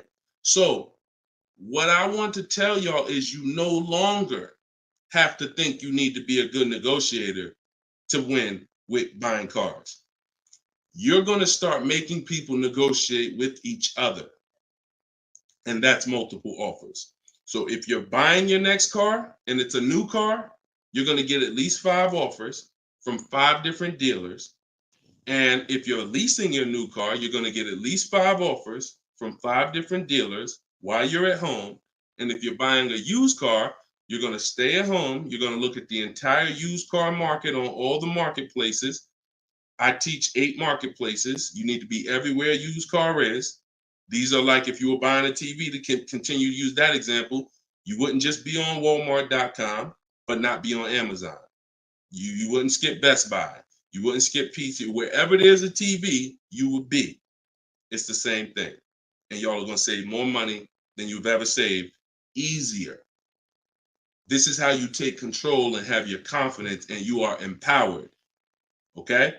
So that's the answer to your question, JC. You don't lose by being at home making dealers bid. You lose by being in dealers going one-on-one. Okay, great question. Shoot the next one up, Dolan. All right, this one is Mr. Martinez on TikTok. Do they require a credit check with the request? Now, that's a good question. They'll make you think they do. Whenever somebody requests your credit for a quote, just know that that's a tactic. This is why you don't want to be in dealers talking. Remember this rule. Never talk numbers for a car in the dealership. Okay? Never talk numbers in the dealership. You want to only test drive the car. Now, it's a little different with a used car.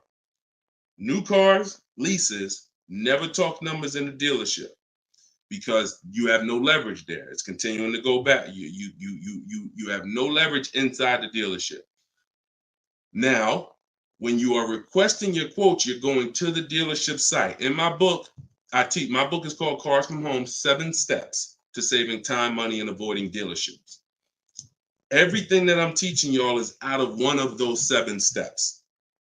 Now, when you get to the point where you're getting offers, we're not using third-party websites because dealers pay for those leads. We don't want dealers paying any extra money to a company to get in touch with us.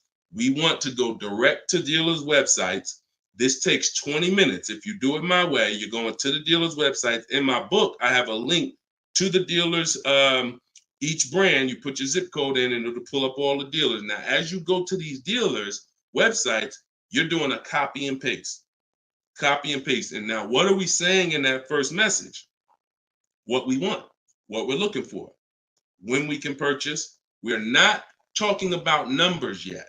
We just want to see who has a car.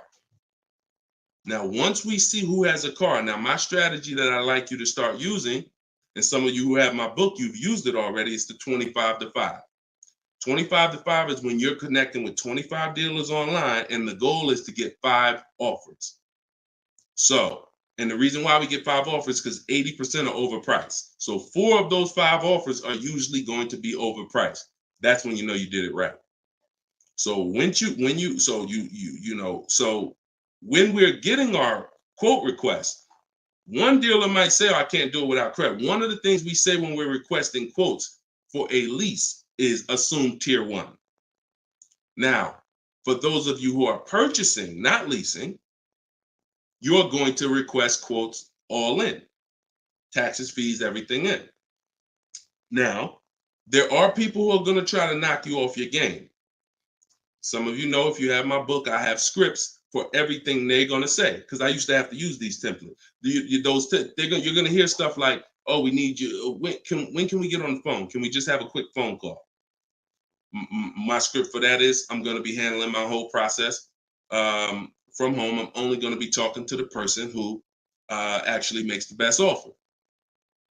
And then you always end with a question. So you will always ask. You never want to end your communication online just end with a statement, because they're trying to get you on their agenda. You're trying to keep them on our agenda, which is, you're either going to let me know what car you have. Do you have a car that matches what I want? Second, once I confirm you have a car that matches what I want, can you give me an offer for it? That's what we want. And everything we do is to stay on that agenda. Does that make sense? When you're leasing and you're buying new cars, you have to have an agenda, because, again, I'm trying to teach you, I want you shopping with strategy. I've been doing this, helping people since 2021.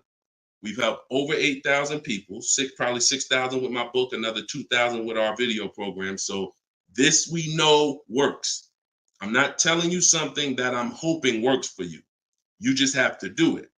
But what you're going to have to do is stick to the agenda and realize that my only two purposes is to find out, does a dealer have a car that matches what I want? And can you make me an offer on it? That's it. And now I have scripts in my book that do that. For all of you who just came on, this whole show is sponsored by my new book, Cars from Home. And you can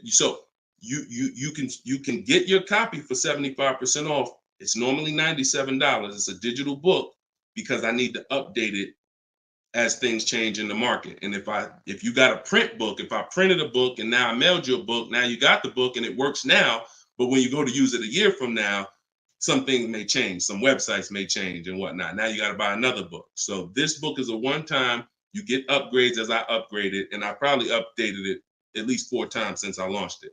So get your copy for 75% off in my TikTok bio, but you only got 30 minutes. Once 30 minutes passes, it goes back up to $97, which is still a great price, by the way, because you're going to save thousands of dollars using it in my Instagram bio and my TikTok bio. So you're never getting to the point, Mr. Martinez, where you are giving a person an opportunity to run your credit, because everything you're doing is at home requesting information.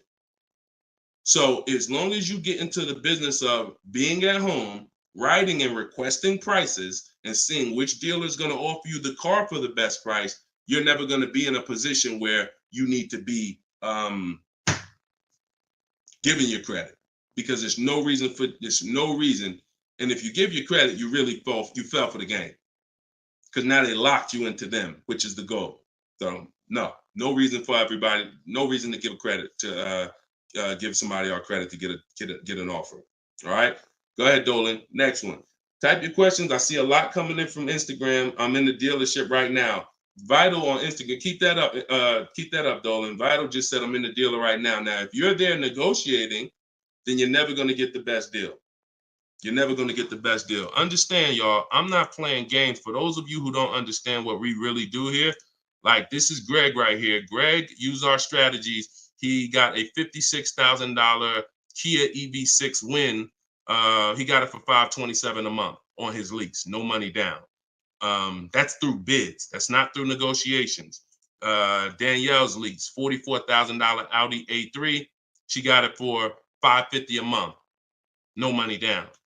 You know, this is on a purchase here. Sean bought. And some of you may have these cars and look at your payments and you're going to say, Dag, Deshone, I got that same car, man, and I ain't get that price. That's why I'm trying to tell you to listen. And like, we're not regular here. And sometimes I think, like, I'm not the public. I could be in the car business making $200,000-$300,000 a year if I wanted to. This is not God's plan for me. I'm trying to give you the game but you got to understand who I am. This ship has sailed. We've been doing this for thousands of people since 2021. If you just now here and you just finding me and you haven't used my stuff yet, like, you missed it, but understand, don't keep missing it. This Sean, he got this F-150 Lightning XLT, $73,000 truck, brand new truck. He saved over $20,000 getting bids my way. And the people who learn from me, they're never going back to the old way. They never going back to negotiating and deals. It only take one time for you to use what I'm telling you and see how quick you buy cars and see how much money you save to realize, oh shoot, I'm never going back to that old way of car shopping again. All right. So if you want to do it, you need to leave that dealership. Unless you're just there to test drive, that's different. So Instagram. Considering leasing a car, but feels like it will keep me constantly having a car payment if I choose to keep leasing at the end. Could you please explain the strategy to leasing versus financing? Absolutely. So when you're leasing, so this is a great question. Somebody said, look, if I lease, I'm going to always have a car payment. That's absolutely true. And so there's two totally different ends of the spectrum, y'all, when we look at how we acquire cars and get the best deals on them. One is a lease. My goal is to drive a new car, always under warranty in most cases, except if I'm a high mileage driver. I'm paying pennies on the dollar compared to somebody purchasing, like that same car that Greg got. He's paying $527 a month. That same vehicle would be, it's a $56,000 car. That same vehicle will be $1,000 a month on the car note, at least on a 6-year car note. So I'm paying pennies on the dollar. I just had somebody today, he's going to pick up a brand new Kia Telluride. He got a payment of in the 400 range of $42,000 Kia Telluride. Once he negotiated it, he decided he was going to put $2,500 down because he wanted his payment where it was. But he already had a ridiculously low payment. It was like a 1.1% lease deal on a Kia Telluride. I told him, I said, you know that same Kia Telluride, $42,000, that would cost about $800 a month to purchase? He said, yeah, I know. I used to buy one. I used to buy mine. He actually had one. It got totaled. So he knows how much he was putting into that vehicle before he actually figured out he's not an 8-year person. So if you're not keeping your cars 8 years, you should be shopping for aggressive lease deals because it's pennies on the dollar. And we shop with bids because it's easy. It's fun. We're in control. And that's the way we do it. Now, the other side of the spectrum are long-term vehicles that are going to be what we call a keeper. If anybody who has a keeper in their household, type a K. If you have a vehicle in your household right now that you've had for more than 8 years, type a K. Type a K. Type a K. As you come in, y'all, if you're on Instagram, could y'all hit that paper airplane? It looks at the bottom of the screen. It allows you to share this broadcast with your friends. And could everyone who shares, could you share this broadcast? It does help. It matters. And I'm never going to stop asking for it. And I'm never going to stop appreciating the people who share. I appreciate you guys. And your friends will appreciate you more than anything, more than even I appreciate you. When you tag a friend who doesn't know me and they're car shopping, they'll appreciate you more than even I appreciate you.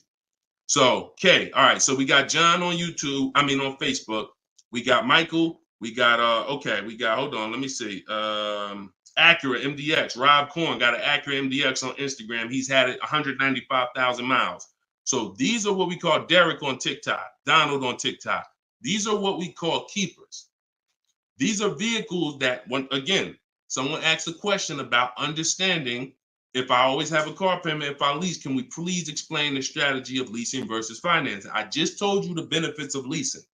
Now, all those benefits come at a price. Now, the other side of the spectrum is the long-term keeper vehicle where now we have outlived depreciation because the unseen expense is the one that's killing you. The unseen expense is depreciation. When you buy your car today for $30,000, tomorrow it's not worth $30,000, right? Tomorrow. You can buy a car today for $30,000 and bring it back to the dealer tomorrow. They're not just giving you your $30,000. You've lost money in 1 day. That's depreciation. Now you can sit that car outside your house and you can have that car, you don't drive it 1 mile. You never even touched it. And you go out there and a year later, is it worth 30,000? No, right? You never told, but Deshone, I didn't even drive it. But you understand, it's not worth 30,000 anymore. It sat there for a year. Now it's probably worth 24,000. That's depreciation. So some of you have been trained to think, oh, well, I buy my cars because I don't want to pay for the mileage.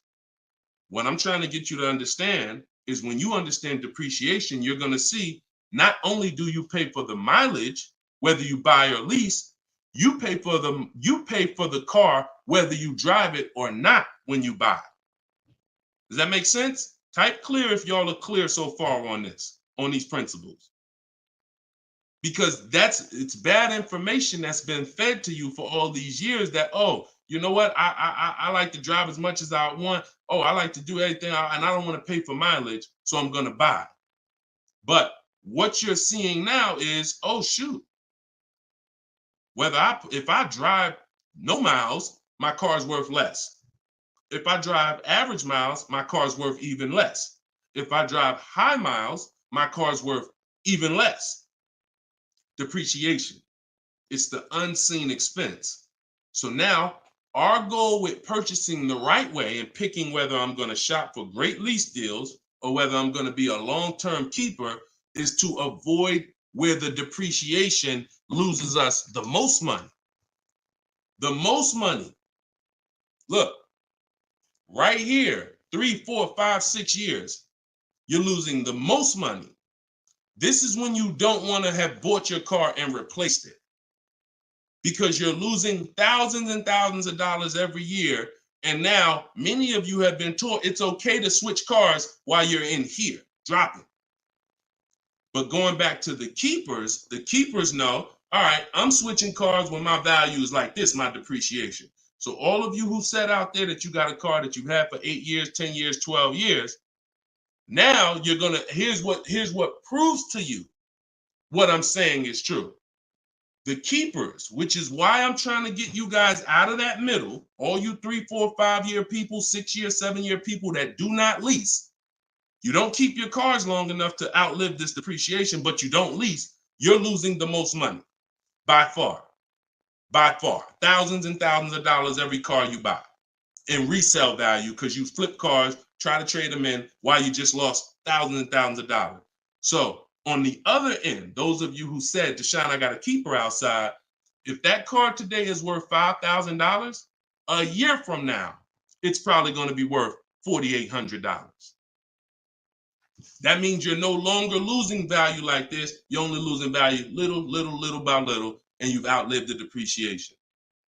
So your goal when understanding should I lease or buy is like, Deshone, okay, how do I avoid this? Well, if you're not keeping your car 8 years, you should be shopping for leases.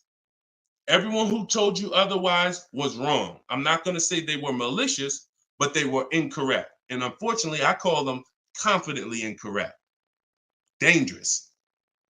Dangerous. Being confident and incorrect is dangerous to you and others and everyone who's going to listen to you. So I'm telling you the truth based on numbers that shopping for lease deals is here. If I'm not keeping my cars 8 years, I need to be shopping for great lease deals. If I'm going to keep my car more than 8 years, then I'm going to purchase and I'm going to make sure I get a car that's going to last 8+ years so that I can outlive the depreciation and win with long-term ownership. But I'm not stuck in the middle. Clear? Clear? Everybody clear before we move to the next question? JC said, my man hitting on all cylinders. I appreciate you, man. This is what we do, man. I've been doing this since 2006, man. I'm not new to this. I've been helping people save money on cars and make dealers bid for their business since 2021. And that's what I'm known for. Here in New Jersey, people know when I had my brokerage, Deshone is the person that helps people save money if you listen to him. If you don't listen to me, God bless you. I wish you the best. All right, so for all of you, cue the next question up, y'all. For all of you who just jumped on, this whole show is sponsored by my new book. Everything I teach is out of my new book. It's called Cars from Home, 7 Steps to Saving Time, Money, and Avoiding Dealerships. It's normally $97, but as part of our launch, you can get your copy for 75% off. It's a digital book. It'll be in your inbox in literally 3 minutes. And if you're on TikTok, you won't leave the broadcast, so you don't have to wait until the show is over to click the link in my bio, get your copy, and then you can come back and listen to the rest. Same thing on Instagram. And we got something in the comments for Facebook and YouTube. You guys can click the comment section, or if you're watching us on television, you can scan the QR code with your phone. All right, let's go, Dolan. Shoot that next one up, brother. Let's keep these questions coming, y'all. Keep typing them. And again, we're live right now, Wednesday. This is our Wednesday 12 p.m. live stream. I want to make sure I keep saying that because we broadcast these shows all day long so that some of you could tell your friends if they missed the live show, they can still see the broadcast. But right now, it's Wednesday, and this is our 12 p.m. live. So ask your questions. This ain't a rebroadcast. JC said, could you please share with us your insights on how to best eliminate dealer add-ons, addendum lists from the deal? Example, windows etching, low jack, nitro in the tires, Scotch guard, okay. You name it, whatever. I always say this, and I have a video that has done well. It's been seen by several people, and it says we don't negotiate with dealers with fake fees. You can see what I need you to know is 80% of dealers are overpriced. 20% are trying to beat their competition and they don't mind competing. These are the best people in the world. These are the people you want to find and buy from. But there's 17,000 new car dealers in this country. There's 100,000 used car dealers in this country. Somebody tell Isaac on TikTok that we just answered that question. So if there's 17 million new car dealers in this country, 17,000 new car dealers in this country, and 100,000 new car dealers, used car dealers, and 80% are overcharging, then you need a strategy to find the 20%.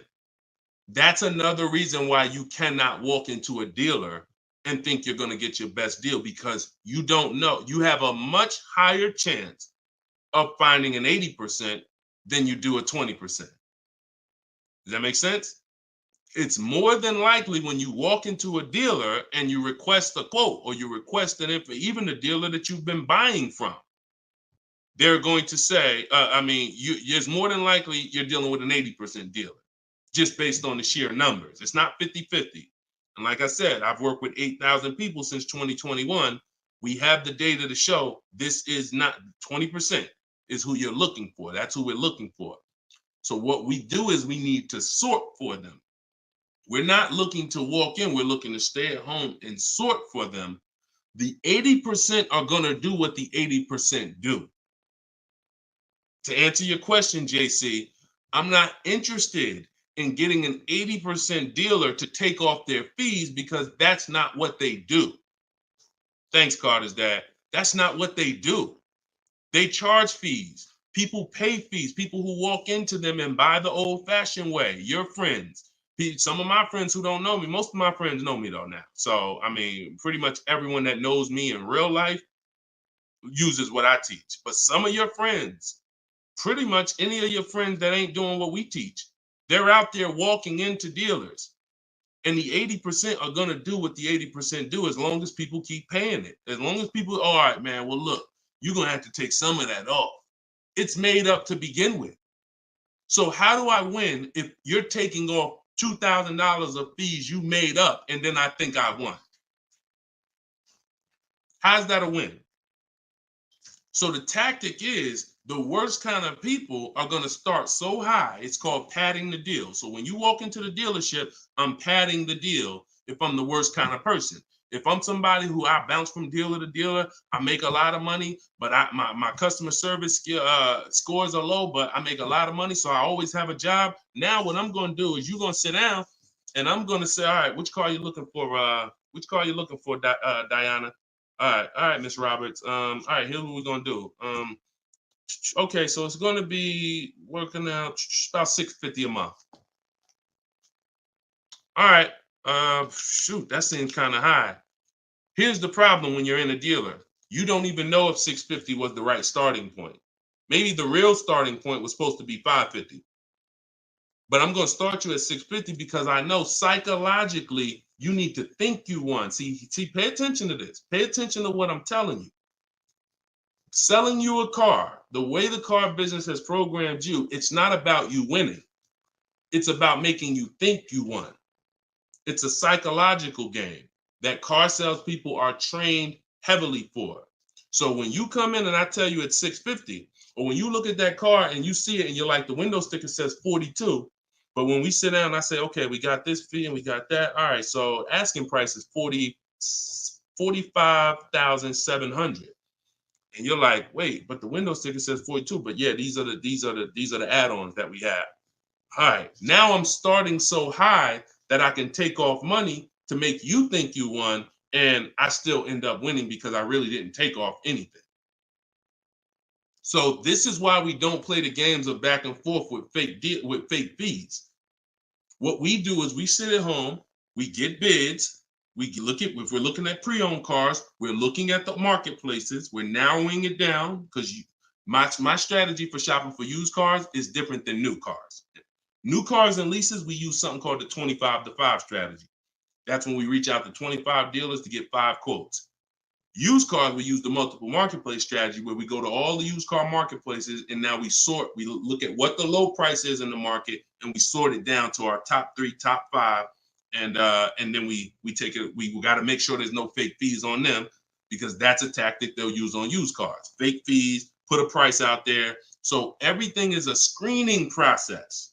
That's what I want you using, a screening process, a sorting process, so that the best deal reveals itself. You don't negotiate for it. But we don't try to turn 80% dealers to 20%. They're never going to be that. Maybe they will if we change the whole industry, and they won't be able to keep their job if they don't change. But for today, 80% dealers are going to do what 80% dealers do. That's not our job. Our job is to find the 20%. Clear? Good question. Great question. Shoot the next one up, Dolan. We're live, y'all. This is Wednesday. This is episode 5 of Car Shopping Questions and Answers. We don't usually do a live show Wednesday. It's usually Monday, Tuesday, Thursday, and Friday at 12 and 3 Eastern time. So that's the schedule. If you're like, man, Deshone, I want to make sure I tell my coworkers, I got people in my church, they need to see this. Tell them Monday, Tuesday, Thursday, Friday, 12 p.m., 3 p.m., we're here live. But all day long, we rebroadcast these lives so that even if they miss it, they can watch the show and watch the rebroadcast. Go ahead, Dolan, shoot the next one up. What if your car is damaged and you want to trade it? Okay, great question. And what you'll notice is a lot of people are going to ask the same question you have because many of you are in the same situation. So what if your car is damaged and you want to trade it? It depends on how bad the damage is affecting the value, in my opinion. So let's say you have a vehicle that is barely drivable. You're selling it in its worst condition and it's making, example, let's say you got a BMW, older BMW, the transmission's slipping or the transmission's out. It doesn't drive or it needs an engine. Something where literally the integrity of the car is totally compromised. That car is almost worthless. That car is going to be worth $500, $1,000, depending on the year, the mileage, $1,500. Meanwhile, if you put a used transmission in, this is why I'm an advocate. I preach you should always have a great local mechanic, a great local service shop in town that you use when your car has no warranty left. You must have this if you truly want to win, because these guys are usually 30, 40% of what a dealer is going to charge because they don't have that overhead. So what I'm doing, if I got an older BMW, no transmission, a Nissan, no transmission, I'm going to get a transmission from a salvage yard and get a used transmission, a used engine, pay $2,500, drop that in, and then sell the car like that. And I can tell you that that's what my father did. Like my father bought a GMC Envoy in 2009, maybe 4 years after he bought it in 2013. So it was 4 years old when we got it for him. Then maybe 3 years after that, the engine went. So he got a used engine. He's been driving that car since like 2017 with the used engine, and he's getting ready to sell it, and he'll probably get $4,000 or $5,000 for it on Facebook Marketplace because he's a low mileage driver. So you see how literally he could have went from switching a car when it was in its worst condition, taking a loss for it, versus investing the right money with the right person, getting the right engine, right transmission, drives it for a couple more years, and then can still pull a couple $1,000s out of it. Y'all clear? Y'all see how? Y'all see how? Type dollar signs if you understand that. That's the win right there. Not taking the loss and saying, all right, let me just get out of this car, it doesn't drive, and just taking the L. Big financial loss. Now, if you don't have major damage, then I wouldn't say fix it. If you're gonna go and you got a couple nicks on the car, then it might cost you $500-$600 to get the nicks touched up, but then the value of the vehicle only changes by $500-$600. So it was really a wash. You put 500 out, the car's worth 500 more. You want to only repair stuff that when you spend the money, you get double back what you spent. I put 2,500 in, it increased the value of my car by $5,000. And that's typically my opinion and my rules on how I like to operate when it comes to damage. Yes, I'm actually live right now. And why is your name the Auto Advisor? We got the Auto Advisor on TikTok. Go ahead, shoot the next one up, Dolan. All right, this one from YouTube. Alberto Romo. My car has some equity. Dealer called me if I want to trade for a new one. Car has less than 30,000 miles. Should I do it? Who's getting calls from dealers right now begging them to come in and look and let them buy your car? Who's getting calls? Who's getting emails? Who's getting letters right now from dealers? Fancy Girl Kiki said me. You're getting calls. You're getting calls. You're getting emails. You're getting letters. Hey, Ruben, we'd love to buy your car right now. Hey, Isaac, we could get you out of your car early. Come in right now. A lot of you, right? I see a lot of you. The reason that's happening, look, he's saying lock on Instagram, me. So the reason this is happening, y'all, is because they're depending on you letting the dealer be your first offer for your car. Now, see, dealers know they're getting outbid right now. They're not able to buy as many cars as they used to because people are getting used to, I mean, it's almost a curse word in my book. We don't use this word. We don't use the word trade. And some of you who have seen me in the past, you know we don't use the word trade. There's only one scenario where we need to trade, and that's if we have too much negative equity. The reason why we don't trade is because trading is not a bidding system. There's 3 transactions that you've been trained to give to a car dealer. One is buying a car from them. That's its own transaction. I bought a car from you. The second is getting the loan from them. That's another transaction. I got a loan from you, because there's other companies out there that only give loans. They don't even care if you buy a car. They don't sell cars. They give loans. That's a clue that there's money in the loan business. Now, the third transaction is people who want to buy your car. When you give your car to the same dealership, you gave them your old car, that's one transaction. You gave them your loan, that's another transaction. And you gave them the purchase of a new car from them. That's 3 transactions. And most times you didn't get bids on any of them. That's how you're losing money. You're probably losing $2,000 here, probably $1,500 on the loan, and then maybe another $1,000, $1,500 on your car that you gave to them. Hidden money. See, I'm not just here to teach you how to car shop from home the right way, strategically using my system. I'm also here to reveal to you the hidden money that you haven't seen in your car deals. So you got to stop doing combining transactions. That's why we don't trade. We get offers in my book, step 2. My book is 7 steps. Everything I teach is 7 steps. Those 7 steps won't change. First step is most important question. That's leasing versus buying. How many years you keep in the car? Second step is equity assessment. I need to get offers for my current car, my current lease, see if I have any equity, see if I can break even, or see if I have negative equity. Third step is deal structure. I need to find out how much this car is supposed to cost if I get a deal on it. I'm budgeting for a deal. See, we don't budget based on how much I could afford. I'm budgeting, I'm looking at a car if I'm going to lease and saying, if I'm leasing, this is what a good deal would be on this car. I'm budgeting if I'm purchasing, this is how much I'm coming up with. Watch this. Many of you go in and you've been, I only want to spend no more than $500 a month. Or hey, I only want to spend no more than $30,000. You end up spending $570, or you end up spending $31,500. Or they say, hey, yeah, we got you to $30,000, but what about the taxes? All right, well, I guess I'll just put that on a credit card. So you end up going over budget because you shop with your max budget in mind. We never shop with our max in mind. We shop with multiple goals below our max so that we always, no matter where we land, we're under our max budget. That's step 3. Step 4, we do something called shopping, not buying. We don't mix the two with my system. Shopping is deciding what you want. Buying is step 5 when we go into the market and we start getting offers on what we want.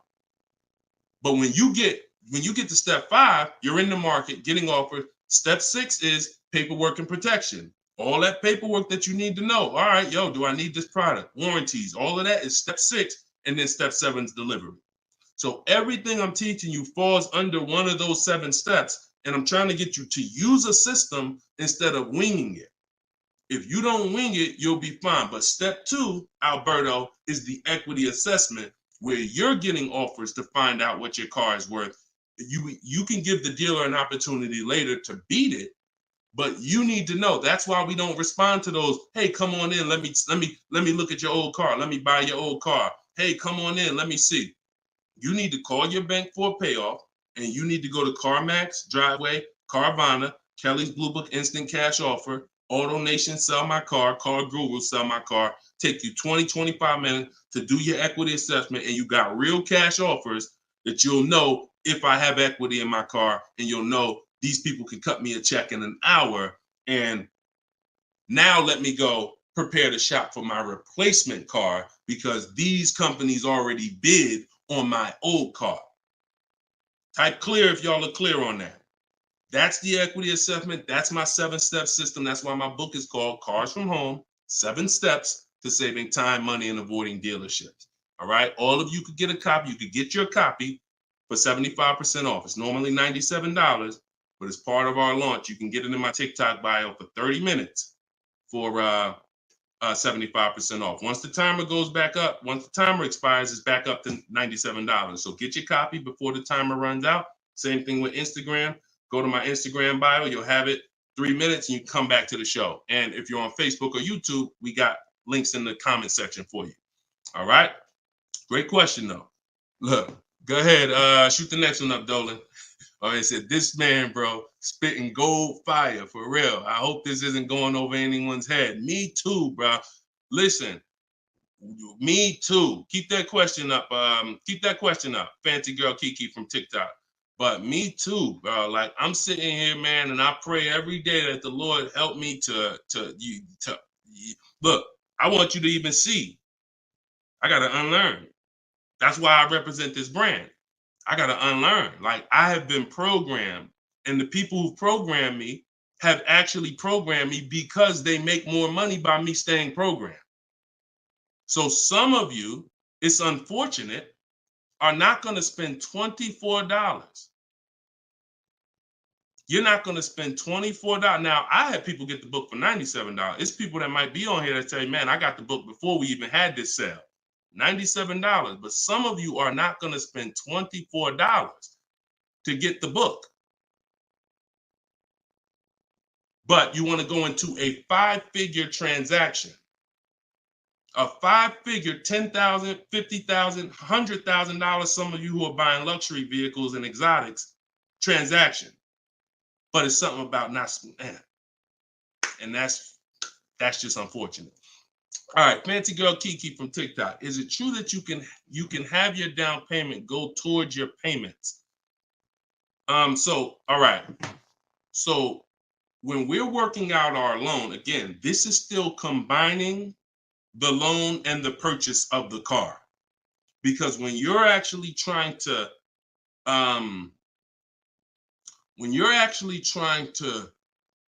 figure out and hope your down payment goes towards the payments and actually goes towards the car versus you basically just giving it to the dealership or maybe losing it to, not going to the car, you're mixing. Because when we're shopping, we have loan. When you buy your car, if I'm financing, right? Give you an example. When I bought my Infinity truck, I'm shopping for the car. Once I get the car, now, and I use my perfect budget calculator. It's in my book. It's a calculator I created. See, that stuff I can't even explain on this show. I can't explain how a calculator that I created works. It's a surprise when you get there, when you read and you're like, oh, this is a calculator. I've never seen nothing like this before. I know, because I made it. And I got like 5 of them in there. So, but when you're trying to do what it does, I can tell you how to do this manually to some degree. When you got to know what you can spend. That's why we have that budgeting exercise where in order for me to be at a $450 a month payment, I can't get any more than a $22,000 loan. If I get more than a $22,000 loan, then I'm going to have more than a $450 payment. So now you might say, okay, 6 years though, because if I go 6 years on the loan, then maybe I could get like $25,000 depending on my interest rate. But I need to know how much car I can buy based on where I want my payment to be. So now once I establish that in a budget exercise, you can do that with some calculators online, try to, but you have to account for taxes. The reason why these calculators don't work well, because they're not going to account for the taxes. They're not going to account for, any down payment you want to put in, and they're not going to account for any equity you may be getting. And then they're not going to give you these goals for, all right, a 5-year loan or a 6-year loan is 2 different prices. $450 a month for 5 years is not the same as $450 a month for 6 years. If I get a car at $450 a month for 5 years, I got a better price on it than if I got it for $450 a month for 6 years. So these are the things that you kind of got to have in your budget so that all right, this is how, because it does me no good to know that I could go and spend $35,000 on a pre-approval. What does that do? How does that equate to what I can actually spend? I don't want to spend $35,000. That's a $700 a month payment. So, but once you establish the budget on how much I can spend, now you go find the car. So I'm shopping for the Infinity, and I'm shopping knowing all of these cars are within my budget. Now, when I actually get the car, now what I'm doing is going and I'm finalizing my loan and having multiple dealers, multiple banks and credit unions give me offers for my loan. Everyone can run my credit with a hard pull because I'm within the rate window where it's not going to affect my credit negatively. It's only going to weigh as one hard pull. I know you've heard, oh, don't let all these people run your credit. If you do this right, according to how you're supposed to rate shop, you can Google rate shop. In fact, I'll show you right now. I'm going to share my screen so y'all can actually see. See, it's the information you don't know that's costing you. It's the information that you don't know that is costing you. Look, if I go to Google and I type in rate shopping, Experian has a whole article. Let me know if y'all can see my screen. Hold on. Oh, wait, hold on. Entire screen. Look. So I go right here. Rate shopping. They have a whole article about how to properly rate shop. And let me see. Look, the FICO score window is 14 to 45 day period, depending on which version is used to calculate the score. So we do it in 2 days. We do it in 2 days. So we don't even use the 14-day window. That's why we don't let anybody run our credit with a hard pull until after we already find our car. So now you come in and you are I'm letting all these people run my credit to get their offers for my loan, their offers for my interest. And then what I'm doing is whoever makes the best deal there, I'm calling the dealer and I'm giving the dealer an opportunity to beat it. because the dealer has another 7, 8, 10 banks that they might, okay, there, let me see if I can beat that because I like to earn the business. And that's what I call the bank bidding war blueprint. So I'm putting that when you get my book, you actually get the bank bidding war blueprint because I haven't combined it with my book yet. It's going to take me probably about 30 days to combine it into my book. So I just send the book and I send the bank bidding war blueprint. That strategy right there is called the bank bidding war. So we're not worried about if our down payment's going to go to the car because our loan is always worked out with the bank, not with the dealership. Okay? Separate these things. When you start separating these things like I want you to, you're going to see I can't get into the same trouble I used to get into. Okay? Go ahead. Shoot the next one up, Dolan. Great question. Are you even actively selling cars or are you just selling books now? No, we're all in the education business. I haven't sold cars since 2020. TikTok, what's the best way to approach a used dealership? From home. All the marketplaces. So you don't want to, if you're shopping for a used car, you cannot afford to miss a place where a used car is. What does that mean? Car Gurus, Auto Trader, Carfax.com, CarMax.com, Carvana, Driveway, eBay Motors. There's 8 marketplaces that we use. Vroom used to be on there, but Vroom's out of business now. So, and we don't use, people will say, why don't you use Auto Tempest because it pulls inventory from all that. We don't use a third-party site because what it's doing is pulling, it's not going to pull all the inventory because no one's going to give this third-party site permission to just pull all their inventory and now people start going to the third-party site instead of coming to them. So we just go direct to the marketplaces. And then the first thing we're doing, once we know our budget and what we can spend, we're going and we're looking for our car, but we are not going, the first thing you need to do if you want to get, y'all know, like what I'm famous for is teaching people how to get below market deals from home. Below market deals. When you're getting below market deals, you have to realize there's 2 other categories of most people paying. Some of you have been paying market value. Some of you have been paying above market value. So below market value means there's 2 categories that we want to buy below what they're paying. Okay?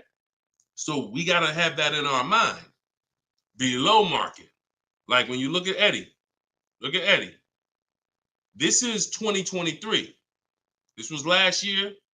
Still coming out of low inventory. He got a 2023 Camry hybrid. And the hybrids last year, they were on fire. On fire. Like, so they were still charging $2,000, $3,000 over sticker price for the, he got $2,086 under MSRP getting bids. That was his lowest bid. Okay? He said I had a 1-week window. So those of you who are like, Deshone, I need a car in a week. When you get bids, it ain't nothing. He said I actually completed the process in 4 days. So below market deals where people are paying sticker price and they think they won. You know what? Hey, you know what? The best deal is, at least I didn't get a markup, sticker price. Now, let's get back to approaching the used cars. When we open up when we get in used cars. Oh, wait a minute, yo, banana Thad, you funny, man. So when we get in used cars, so our goal before we could get a below market used deal, we have to know what the market prices are. So when we open up those marketplaces, the first thing I want you to do is look and sort from lowest to highest prices on all of them. Lowest to highest prices. Well, the first thing we actually do is start an account. You want an account because we want to get alerts of all new inventory. So we start an account on all the marketplaces that we can start an account on.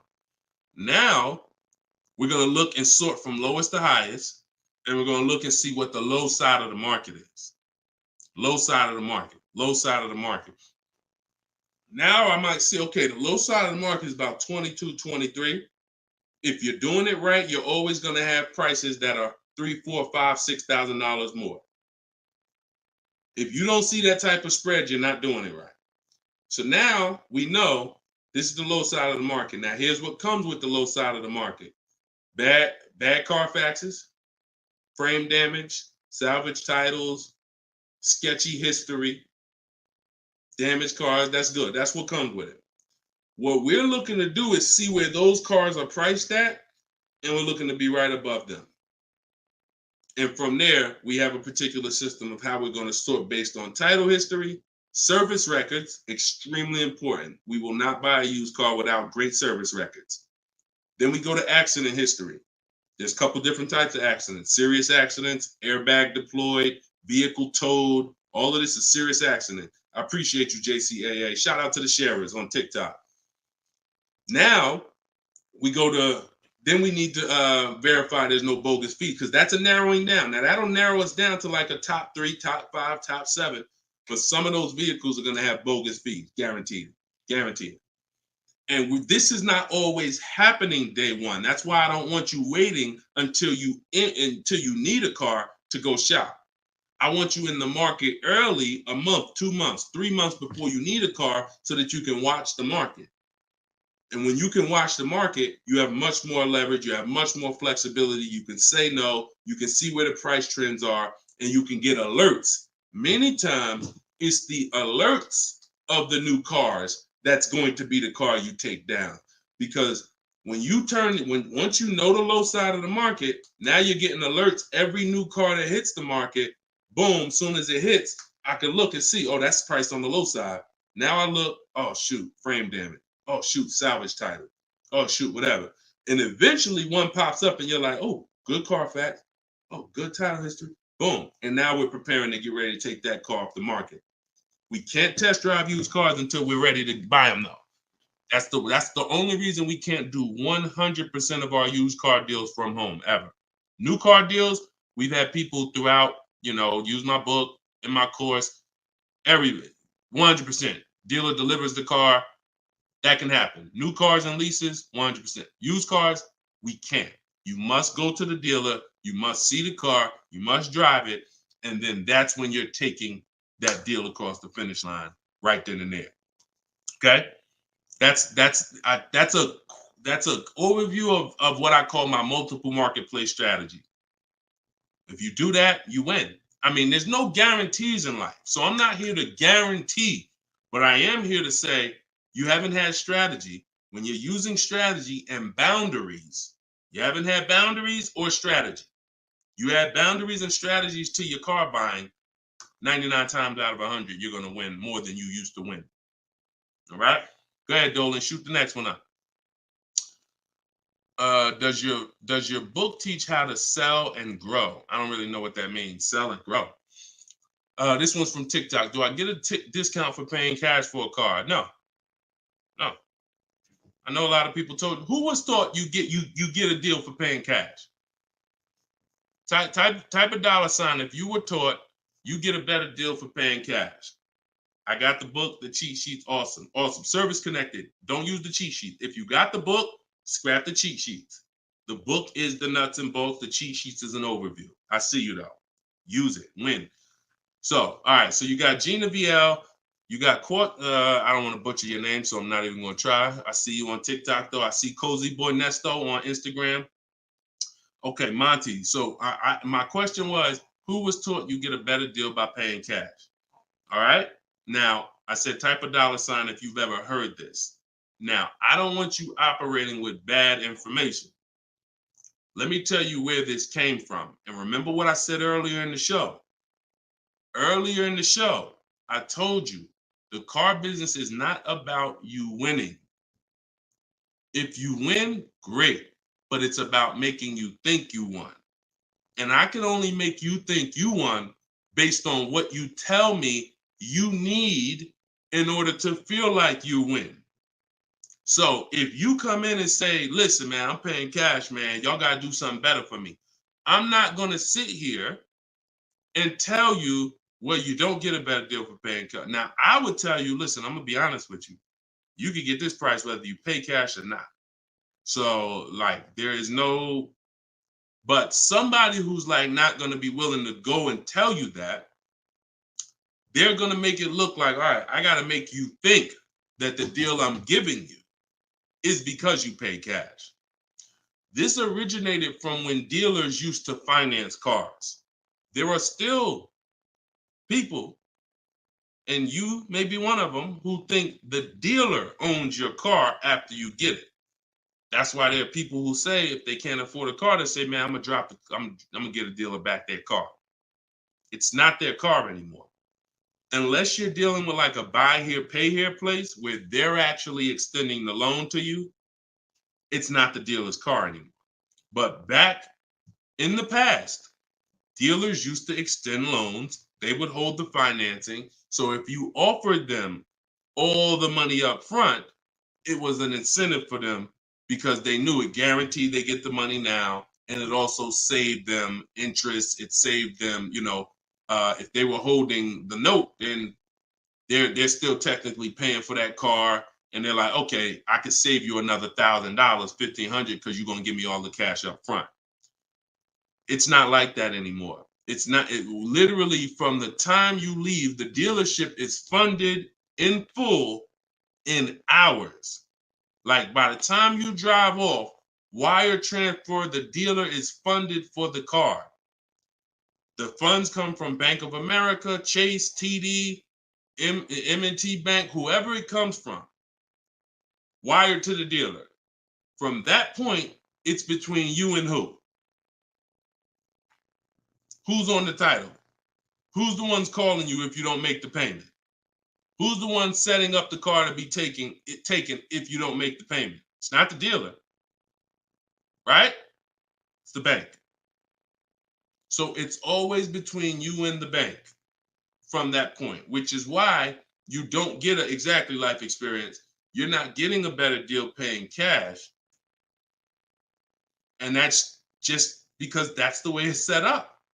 Now, the rare exception that you may see, and this doesn't happen a lot, sometimes there's like a low interest rate. Like when I was with General Motors, we might have like all right, you could get 0% interest, or you could get a $5,000 rebate.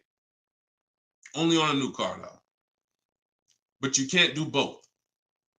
So if you had somebody who could pay the cash, maybe they save more money by taking the rebate than they would if they were to take the loan. So in which case, you're not getting a better deal because you're paying cash. It's just an incentive to, you're getting a rebate. But so those are these are very rare circumstances. So I just don't want you going in and telling you that you heard that from me. And I'm just telling you that's the truth. Like that is the truth. And when you really look at how banking works and how dealerships work and the fact they don't own the car, you'll understand there's no incentive to you paying cash at all. And if you're not investing your cash, see, I want you to also think about what you're doing with your money. Because if you want to pay cash, God bless you. Pay cash. Interest rates are high. Put as much down as you can. Pay cash. Get the loan out of there as fast as possible. You're paying 6, 7, 8, 10%, 12%. Get the loan out of there. Pay it off or make a large down, only finance a small portion of the car. But if the rates are low, which at some point we do believe rates will be low again, or I always tell people in the bank bidding war, you got to check, see if there's any special interest rates. There might be 0%, might be 1%, 2%. So if those instances exist, there are people who your money's invested. You're getting 8% on your money. You're getting 6%. You're getting 10%. You're in real estate. You're getting 15%. It makes no financial sense to take that money that's earning money for you out and put it into a car that is going to lose money for you. That $20,000, $50,000 you put in the car is going to be worth half of that in 3 and 4, 5 years. 5 years, it'll be worth half. So these are the things I talk about. I don't believe in one size fits all car advice, y'all. That's why I'm always saying it depends on this situation. If you're this type of person, if you're keeping your cars 8 years, you should be buying. If you're not keeping your cars 8 years, you should be selling. I mean, you should be leasing. A lot of people think, okay, Deshone, you talk about leasing a lot. I talk about leasing for people who are not keeping cars 8 years because they've been taught that they should still be buying. But I'm putting you in the strategy that's custom to your life versus what you've been hearing, which is people telling you, hey, do what I do. Only buy used cars, pay cash for them. And that's your situation. So anyway, so all of this is out my book. Cue the next question up, Dolan. We got a couple more minutes and then we'll wrap. All of this is in my new book, Cars from Home. It's called 7 Steps to Saving Time, Money, and Avoiding Dealers. Normally $97. You can get your copy for 75% off for 30 minutes. It'll be $24. And everything I teach is in there. You know, everything that my my students in my video course have had, my coaching. This is the same 7-step strategy that we use to get these below market deals. And I've been showing them throughout the show. So if you just jumped on, like we've been showing these deals throughout the show. All right. Go ahead, shoot the next one up, Dolan. How can we eliminate dealer add? Oh, we did that one. Yeah, we did that one from YouTube with the dealer add-on. This one's Dakota from YouTube. I have a Malibu Chevy, still drives good. However, the dealer's banged up as well as a few scratches. The door's banged up as well as a few scratches. I mean, if it's cosmetic, if it's banged up, I won't worry about the few scratches because the few scratches is really what's normal. And you know, people expect you to have normal wear and tear on the car. Some people think, hey, if I have a, you know, even with leasing, you're allowed to have wear and tear, a couple nicks, dings, they allow that. They don't expect you to bring the car back perfect. Same way with this. But if it's a big dent that would be an eyesore and you can get a company like Dent Wizard or something like that to come pop the dent out, then I would do that. That might be $200, but it might make a buyer pay, you know, $1,000 more for the car. Because if I come and I see the doors banged up, I probably want $1,000 off depending on what you asking. But if I come and see you done smoothed it out, now you could ask, and I'm less like, you know. So that stuff that you can put a little money in that gives you a bigger return when you go to sell a car. Okay, in my opinion. Okay, show and tell. I have the book. Is Maps Academy different? Yeah. Maps Academy is my video program. The book is the 7 steps. I have a video library that's 7 steps in video, and then Maps Academy is, you know, my video program, and I coach people. So we do these Zoom calls, so we make sure we answer questions. So I always say, get in where you fit in. You know, get in where you fit in. I don't care how you get the information. Get the information. You want to get it from my free videos on social media. You want to cycle through those. I got hundreds of them. Piece things together. Get in where you fit in. You want to be on the live show. Try to piece it together. You want to get the book. You want to be in the video library. You want to coach with me. Whatever. That's what I'm saying. It's no excuse. It's no excuse for any of you not to be getting below market deals when the information exists. And it's thousands of people that testify about me. I'm not new here. We got over 2 million followers. If I wasn't helping people, it would have been out by now. Somebody would have wrote by now, oh, this guy don't do what he said. I got thousands of people around this country, testimonials, hundreds that we done just grabbed, boom, boom, emailing us, yo, look at my deal, look at my deal. So it's just, you are just now discovering what we do. But understand, we've been doing this. All right. All right. All right. Go ahead. TikTok. What would be the sweet spot year in buying a used large SUV, Suburban, or Expedition? Much as you could afford. You see, so when you look at quality, this is why I like to have multiple goals. Because what I like to do is I like to have a goal, right? 5-year loan, no down payment. That's one price. 6-year loan, no down payment. That's another price. 5-year loan with the money, you know, I might say, okay, if I have to, I can put $5,000 down. You know what I'm saying? Some of you, that's realistic. That's how you look at it. Man, if I have to, I got $3,000 I can put down. If I don't have to, I don't want to. That's why when you use my perfect budget calculator, which is in my book, step 3, when we're budgeting, we're deal focused budgeting. here's what you want to know. If I want to be at $450 a month, how much is $450 on a 5-year loan? No money down. All right, that's one purchase price. Now, second tier, $450 a month, no money down, 6-year loan.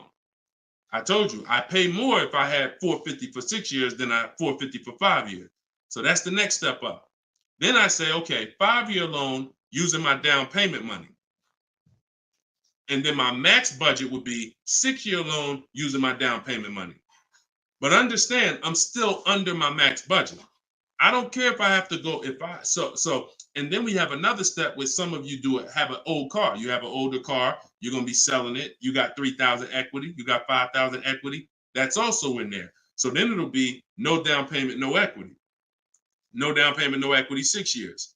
Down payment, no equity. Down payment and equity. See, all of this is below my max budget. Once I do a 6-year loan, my down payment and my equity, I'm not mad because I'm still under my max. Now, if I go above that now, if I wanted to do 5 and now I'm doing 6, or if I want to do $450 a month and I'm doing $480, now I've gone above my max budget. So my system for purchasing, we use this for new cars, used cars. Anybody who's getting a loan, this is what we do. This is in my book. My calculator generates those 6 goals for you.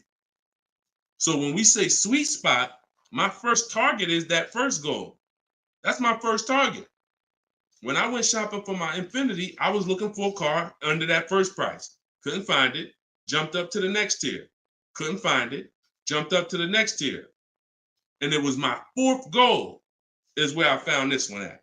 But I still had like $4,000 or $5,000 more that would have kept me below my max budget. So that's how you want to do it. Shorter loans, no down payment. Longer loan that I'll take is 6 years. I'll never recommend anything longer than 6 years. And then we start adding those resources that we have to it. And then once we tap out at the top, that's our max budget. 6-year loan, the most down payment money. And then if I have any equity from my car, I'm putting that all into the deal. And then as long as I find a car in any of those, and that's usually like a $10,000 to $15,000 spread, depending on, how much resources you got. That's a couple $1,000s right there. So that gives you the room to bump yourself up without letting a car dealer bump you up over your budget. All right? That's why it's called the perfect budget calculator. And I invented it. All right? Praise the Lord. Listen, I appreciate y'all. We've been on for about an hour and 15 minutes. We do these shows live Monday, Tuesday, Thursday, and Friday. Wasn't going to do one today, but you know what? I said, it's Wednesday. Let's jump on. Let's do a live. Let's get some questions. Let's get as many as we can. But this is what we do, y'all. You could tell your friends 12 o'clock and 3 o'clock, Monday, Tuesday, Thursday, Friday. You can meet me live on any of my platforms, Facebook, TikTok, Instagram, or YouTube. And we'll be doing this live Q&A to make sure you guys get what you need to save money and get below market car deals. That is the goal. So for those of you who like Deshone, I appreciate the show, but I want everything in one spot, man. I don't want to even have to come back to this show anymore. That's all in my new book, Car Shopping. It's called Cars from Home, 7 Steps to Saving Time, Money, and Avoiding Dealerships. You can get it for 75% off in my TikTok bio. It'll be in your inbox, and everyone who gets a car, who gets a book, right when you purchase, I give you a support email. So on that last page, you'll see a support email. If for some reason I don't give the support email out to the public because people just be emailing me with questions and all that. I don't do DMs. I don't do none of that because we got too many people to be doing DMs and all of that. Once you purchase this book, you get a support email. If for any reason your book doesn't arrive in 5-10 minutes, check your spam, check your junk folder. But if it's not there, then email us at support and we'll make sure we get you a copy right to you. All right. So use this information, get your book for 75% off. You won't pay the full $97 in my TikTok bio, in my Instagram bio, or in the comment section on YouTube or Facebook. We got a link in the comments for you, or you can scan the QR code. But that's what we do, y'all. Below market deals. That's the goal. Keep unlearning, keep relearning. I appreciate you. All right. See y'all on the next live.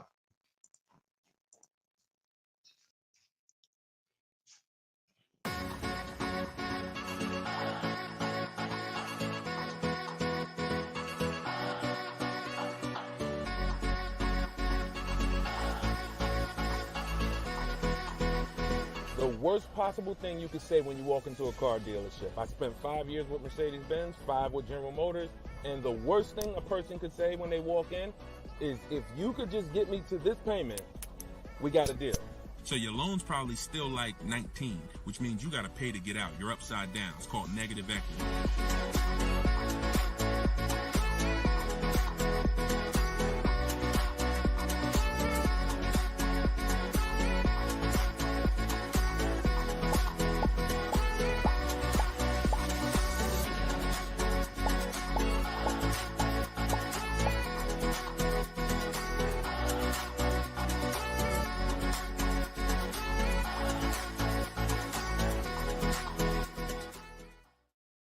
Gail. Welcome everybody to episode 6 of Car Shopping Questions and Answers. I am your host, Deshone, publicly known as Deshone the Auto Advisor. We do these shows Monday, Tuesday, Thursday, and Friday live at 12 p.m. Eastern Time and 3 p.m. Eastern Time. So I know some of you may see our live rebroadcast. That's for you to tell your friends about. That's when you can't make the show, you catch the rebroadcast. But those are the times that we're live. If you don't know me, I'm the author of the digital book Cars from Home, 7 Steps to Saving Time, Money, and Avoiding Dealers, currently rated 4.94 on Goodreads.com. So thank you to everyone who has reviewed the book, the digital book. All of you can get the copy for 75% off during the show for the next 30 minutes. You'll see when you click the link in my TikTok bio, there is a link, there's a button for you to get 75% off. So you won't pay the normal $97 price. Same thing with Instagram. And you guys on Facebook or YouTube, you can click the button in the comments and you can get your copy. So come on in, start typing your questions. We do this, we do rapid fire Q&A. I see a lot of people coming on the TikTok, and we got Dolan pulling questions. So no matter where you're watching us from, type your questions and we're going to pull them into the live show and we'll get them answered right now. All right. So I'm excited about this show. I see we're continuing to see people getting below market deals. If you don't know that the goal is for you to get below market deals, and the goal is for you to not spend more than 30 minutes in a car dealership. I spent 14 years in car dealerships. So you're not learning from somebody who's just like you. I'm just like you in that, I buy cars, I lease cars. That's the way we're similar, but I'm an insider. I'm an auto industry insider. My business for 14 years plus was in car dealerships. So start typing your questions. Let me tag everybody on Facebook and let's get down to business. Okay, whenever we get the first one, Dolan will put it up. Let me just tag my people here on Facebook. All right, there we go. Okay, what's up, Skinner? Good to see you. What's up, Angel? What's up, Jill, man? Good to see you. Yep, what's up, Jason? Great to see you. All right. Brother said he's been doing. Oh, what's up, Auto Advisor? Good to see you. Absolutely. All right, y'all got to type fast. I know you probably, and try not to make your questions long. Try to get all your question in one shot, but try not to make it too long where it can't fit in. All right.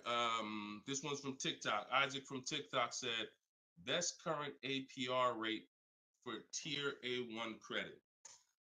So the best APR is always going to come through getting bids. Now I know this is new. This is new to most of you, but getting bids is how you're going to get your best and guarantee your best car deal, your best loan.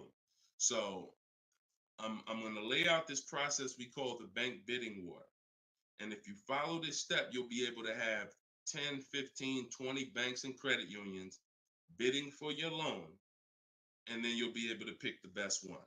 And the way you do this is extremely important, because if you do this right, then it's only going to have the same effect on your credit score as one hard inquiry.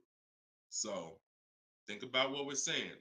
We're going to allow multiple people to access our credit with hard inquiries, but at the end of this period, after we get our car, the weight on our score, the effect on our credit score is going to be one hard inquiry.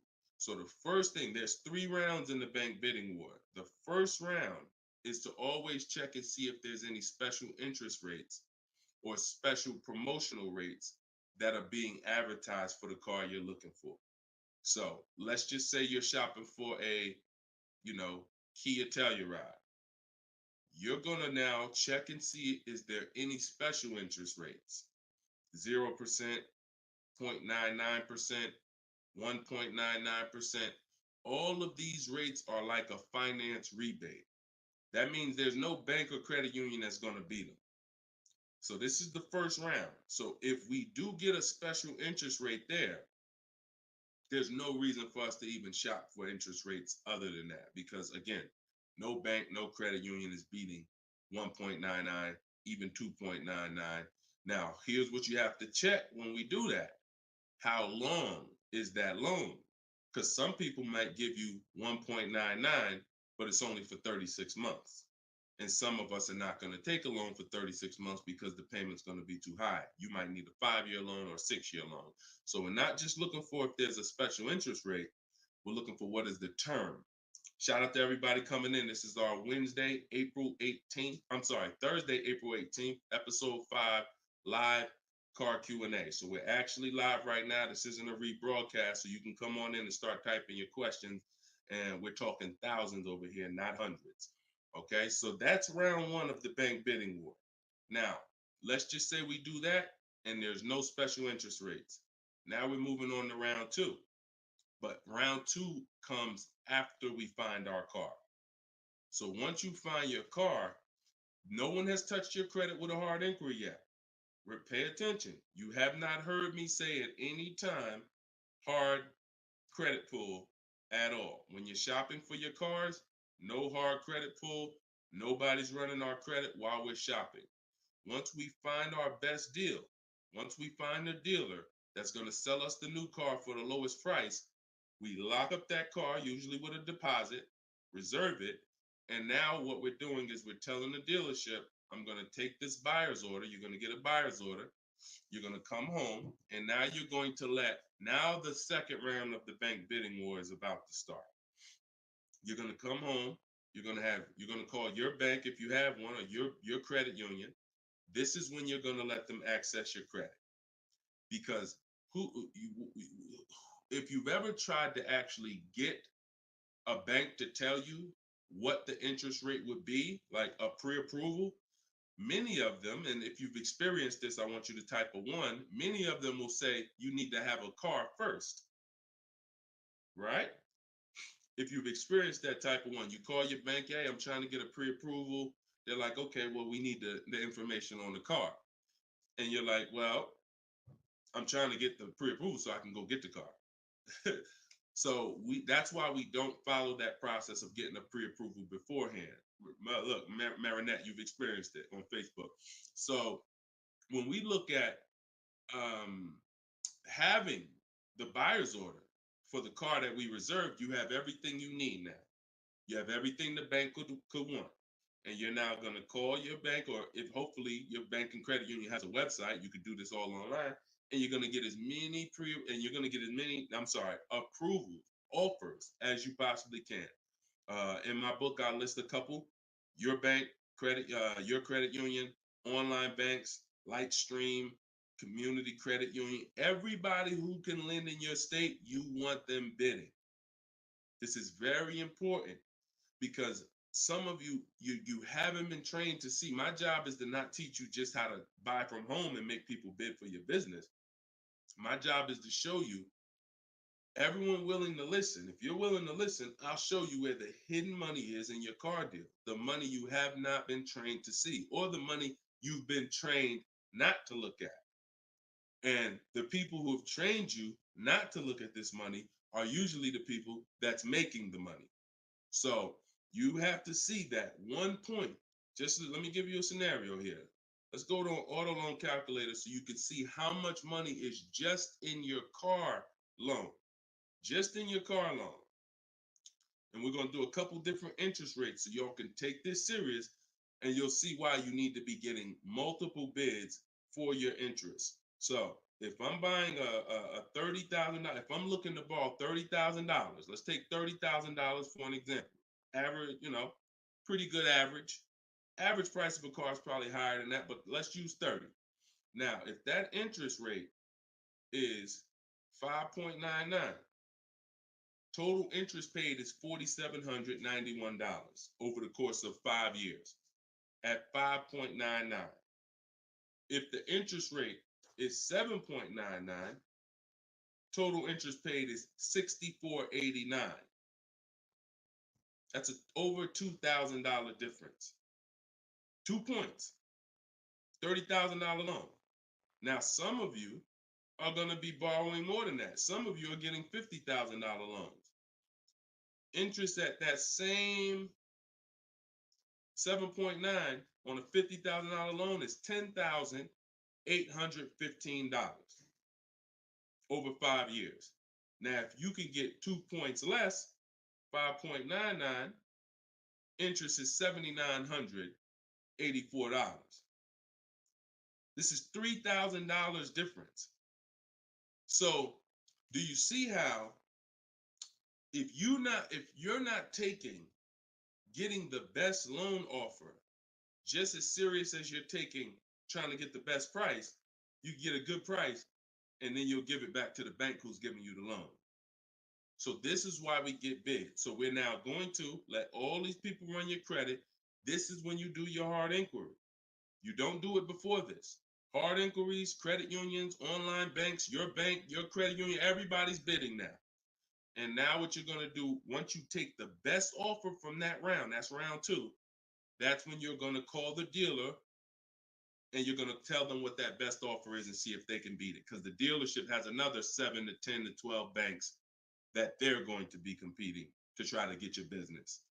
So this is the bank bidding war. So when I created this product, and if you do this right, as I said, what I know you were taught, who was taught, be honest, we're live right now. This is our Thursday, 12 p.m. live. Who was taught, don't let people run your credit. When you have multiple inquiries, it lowers your credit score. Who was taught that? Type me if you were taught that. Don't let people run your credit. You can't have all these people doing hard inquiries or they're going it's going to jack your credit score up. All right? Look, that right was taught. Okay. Look, Lisa, I see you. Hold on. Let me go to Instagram so I can see our Instagram comments over here. I always got to go to Instagram Live. Okay, Diana from Facebook. I see you. Hold on. Let's get Instagram in the building. Give me a second. All right. Marinette. All right. Marinette. Okay, I see you. D, I don't even want to try to pronounce your name, but I see you on Instagram. So it's partially true and it's partially wrong. You have to do it the way I just laid out for you. That's called the bank bidding war. And if you want to prove this for yourself, you can simply type in rate shopping online and you'll see this is how the credit union, this is how the credit bureaus allow you to rate shop. So they'll give you 14 to 45 days to do it. If you do it like I just told you, it'll only take 2 days. 2 days. One day you're doing all your stuff at home. We're getting all our lenders at home to bid. The next day, we're getting the dealers to get their lenders to bid. And then we're making a decision on who got the best offer. So don't ask yourself. I never want you asking yourself. I never ask myself, did I get the best deal? That's a question of disempowerment. That's a question of weakness. We don't want that. What you should be saying is, following this process, I guarantee I got the best deal because I got offers from all these banks. I can't get offers from 15, 20 banks and not guarantee I got the best rate. The way you shop, or you've been taught to shop or programmed to shop, you're only getting offers from one bank, or you're just letting the dealer do it all for you. That's where your buyer's remorse comes from. That's where your skepticism about, did I really get the best rate, come from. So we won't know what the best rate is until we get all the bids. And that's how we do it. So everything that I'm teaching y'all is part of what's in my book, rated 4.9 on Goodreads. It's called Cars from Home, 7 Steps to Saving Time, Money, and Avoiding Dealers. You could keep typing your questions, because Dolan's going to pull the next question in. You can put it up on the screen now, Dolan. Put the next question up. But all of you could get your copy. for 75% off as long as you get to my website before the 30 minutes expires. This is a welcome offer. Normal price of the book is $97, and it's worth every penny. It's worth actually thousands. But special welcome offer, you get it for 75% off in my TikTok bio, in my Instagram bio, or in the comment section on YouTube or Facebook. Okay, this is Monty from YouTube. She said, my mother's looking to start a new lease soon, but she only drives 5,000 a year. What's the best option? Low mileage lease if she's not keeping the car. So if she's not keeping the car, Monty, watch this. I run this scenario a lot, and I want y'all to, because some of you, you were taught never to lease. If you stick around this channel long enough, you'll see probably within minutes that that's some of the worst advice that you've ever listened to. If you don't keep your cars 8 years, so we'll talk about that. And we show examples. It's not even up for debate. People who try to debate it, they're emotional and they're tied to old advice. So once you have decided you're leasing, which means I'm not keeping my car 8 years, I want to avoid that depreciation, then I need to be shopping for aggressive lease deals, because it's the short term. Again, this is another unseen expense, depreciation. This is why, look, when you buy your car today, you buy a $40,000 car today. You try to take that car back to the dealership a month later. What's it worth? You try to take, you buy a car today for 40,000. You try to take that car back to the dealer a month later. Is it worth 40,000? Right? No. A month. You might have even not, you might have not even driven it. But that's the way depreciation works. You don't have to drive the car. In fact, here's another scenario. You could park the car outside your house for a year. You buy it for 40,000, park it right outside your house, don't even touch it. Just start it every now and then to keep the engine running. You come back a year later, that car is not worth 40,000. It's worth probably 32. Dang, how did I lose that much value and I didn't even drive it 1 mile? Depreciation. That's called the unseen expense. So whenever you hear me talk about the unseen expense, it's depreciation. So your job is to find the strategies, which is what I teach, to make sure you avoid the depreciation hit. So if you buy a car, Monty, even if she doesn't drive it, even if she only drives it 5,000 per year, 5,000 miles a year, like you're saying, she's losing value. And what she's doing when she replaces the car is she's hoping she could get some of that value back that she lost. It really never happens. Who understands that when you go to trade your car in, you never get what you really thought you were going to get for the car, right? Now, I'm going to ask you a question. Everyone who has a car outside that's 10 years old or more, 10 years old or more, type me in the comments. Matter of fact, let me know how many years you've had the car. That's a better one. Type how many years you've had the car.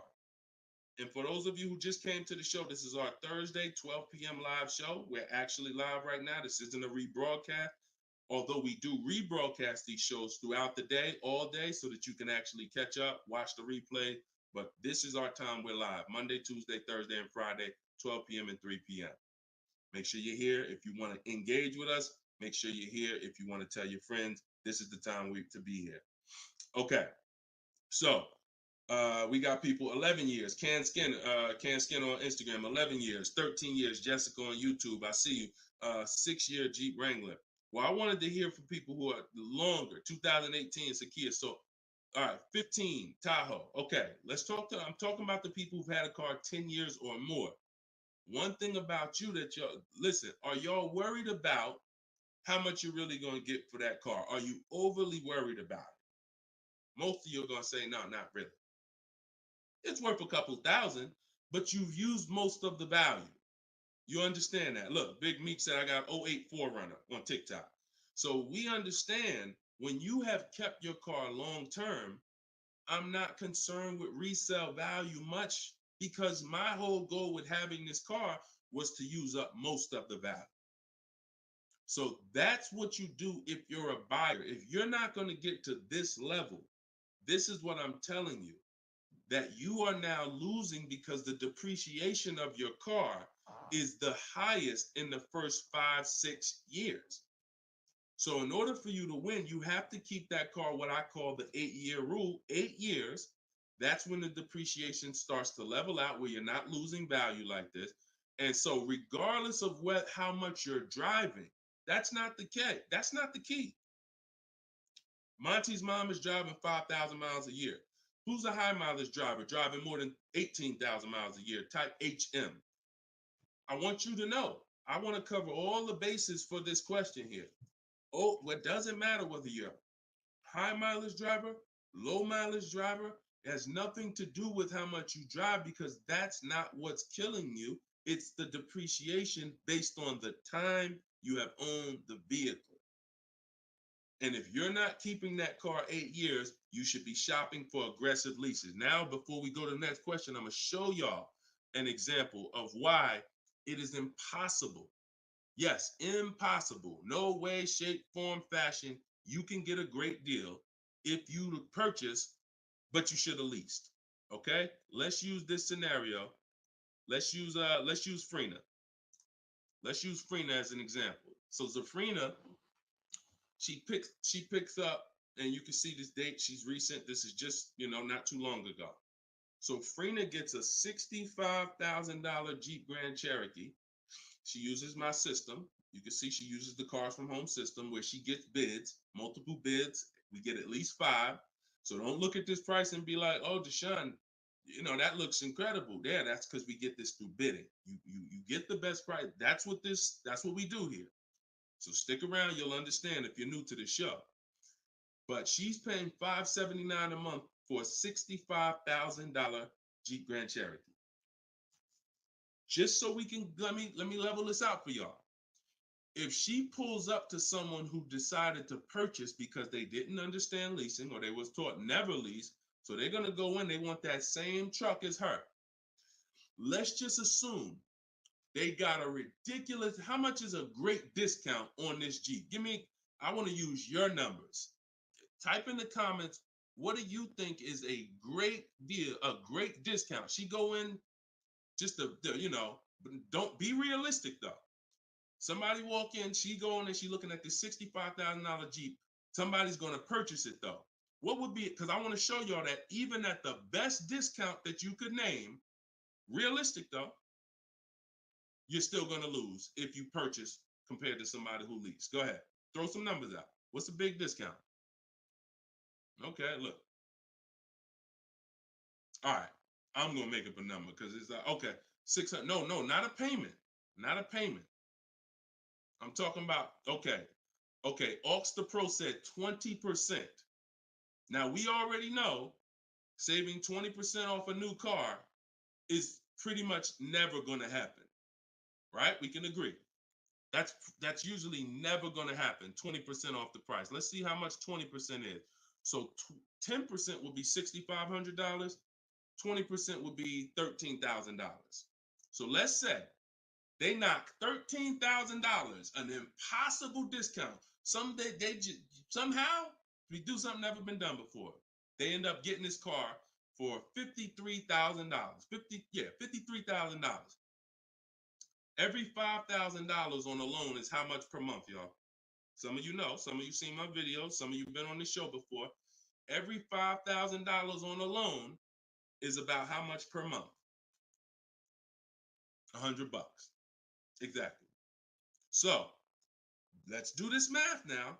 Continuing to drive this point home that there is no way for you to get a great deal when you purchase, but you should have leased. So the same person who just got this unbelievable, never gonna happen discount of 20% off a brand new car, $53,000, what's their car payment? $53,000, car payment's about $1,050 a month. $1,050 a month for 5 years. Let's just say they take another year on the loan. They say instead of a 5-year loan, let's take a 6-year loan. $900 a month for 6 years. Freena's paying $579. Is that sinking in? Type $ if that's sinking in. that, whoa, you telling me, Deshone, the same price that this person just got, and she got a ridiculous lease on it, she's paying $579 a month, even if a person got an never gonna happen discount. I literally just took what my man here on Instagram threw out, and he knew he was throwing out something crazy by saying 20%. Even with the 20%, payments $500 a month more than Frena got leasing it. Now let's do one more scenario here. One more. See, all of this is what I'm teaching. This is in my book. This is why the book is 4.9. Goodreads.com. Thank you to everybody who's reviewed the book, Cars from Home, 7 Steps to Saving Time, Money, and Avoiding Dealerships. One more scenario. Let's throw a used car in here. So we already looked at Frena's deal, brand new, great lease. Second, brand new, never gonna happen discount. Now let's throw a used one in there. Let's say somebody says, you know what? I'm looking for a hold on, I want to put that back up, Dolan. Let's keep that up because we're talking about this scenario. So please put Frena's deal back up on the screen, Dolan. Matter of fact, here I got it right in front of me. All right. So we got third scenario here. Somebody now is saying, all right, I'm gonna find that truck used though. So instead of 65, good price on a used one. Let's say we find one that's like 40% off, 3 years old. Again, I'm using extremes to show y'all. So some of you are like, Deshone, if you're using extremes and it's this different, dang, I've been overpaying by not understanding leasing. Yep. I wish I had Dave Ramsey here. I wish we could get Dave Ramsey on the show. You know, I wish he was in the audience. I wish him, you know, because unfortunately, look, shout out to Dave. I know he has the right heart, the right intentions, but he has the wrong information. He's what I call confidently incorrect. That means dangerous. You're dangerous. When you're confident and incorrect, you're dangerous to yourself and others. So now, used car, somebody gets this car, they knock 40% off the price, and they get one for like $40,000. $65,000 truck. I got one 3 years old. I paid 40 for it. Every $5,000 we just said is about $100 a month. 40 payments, 800.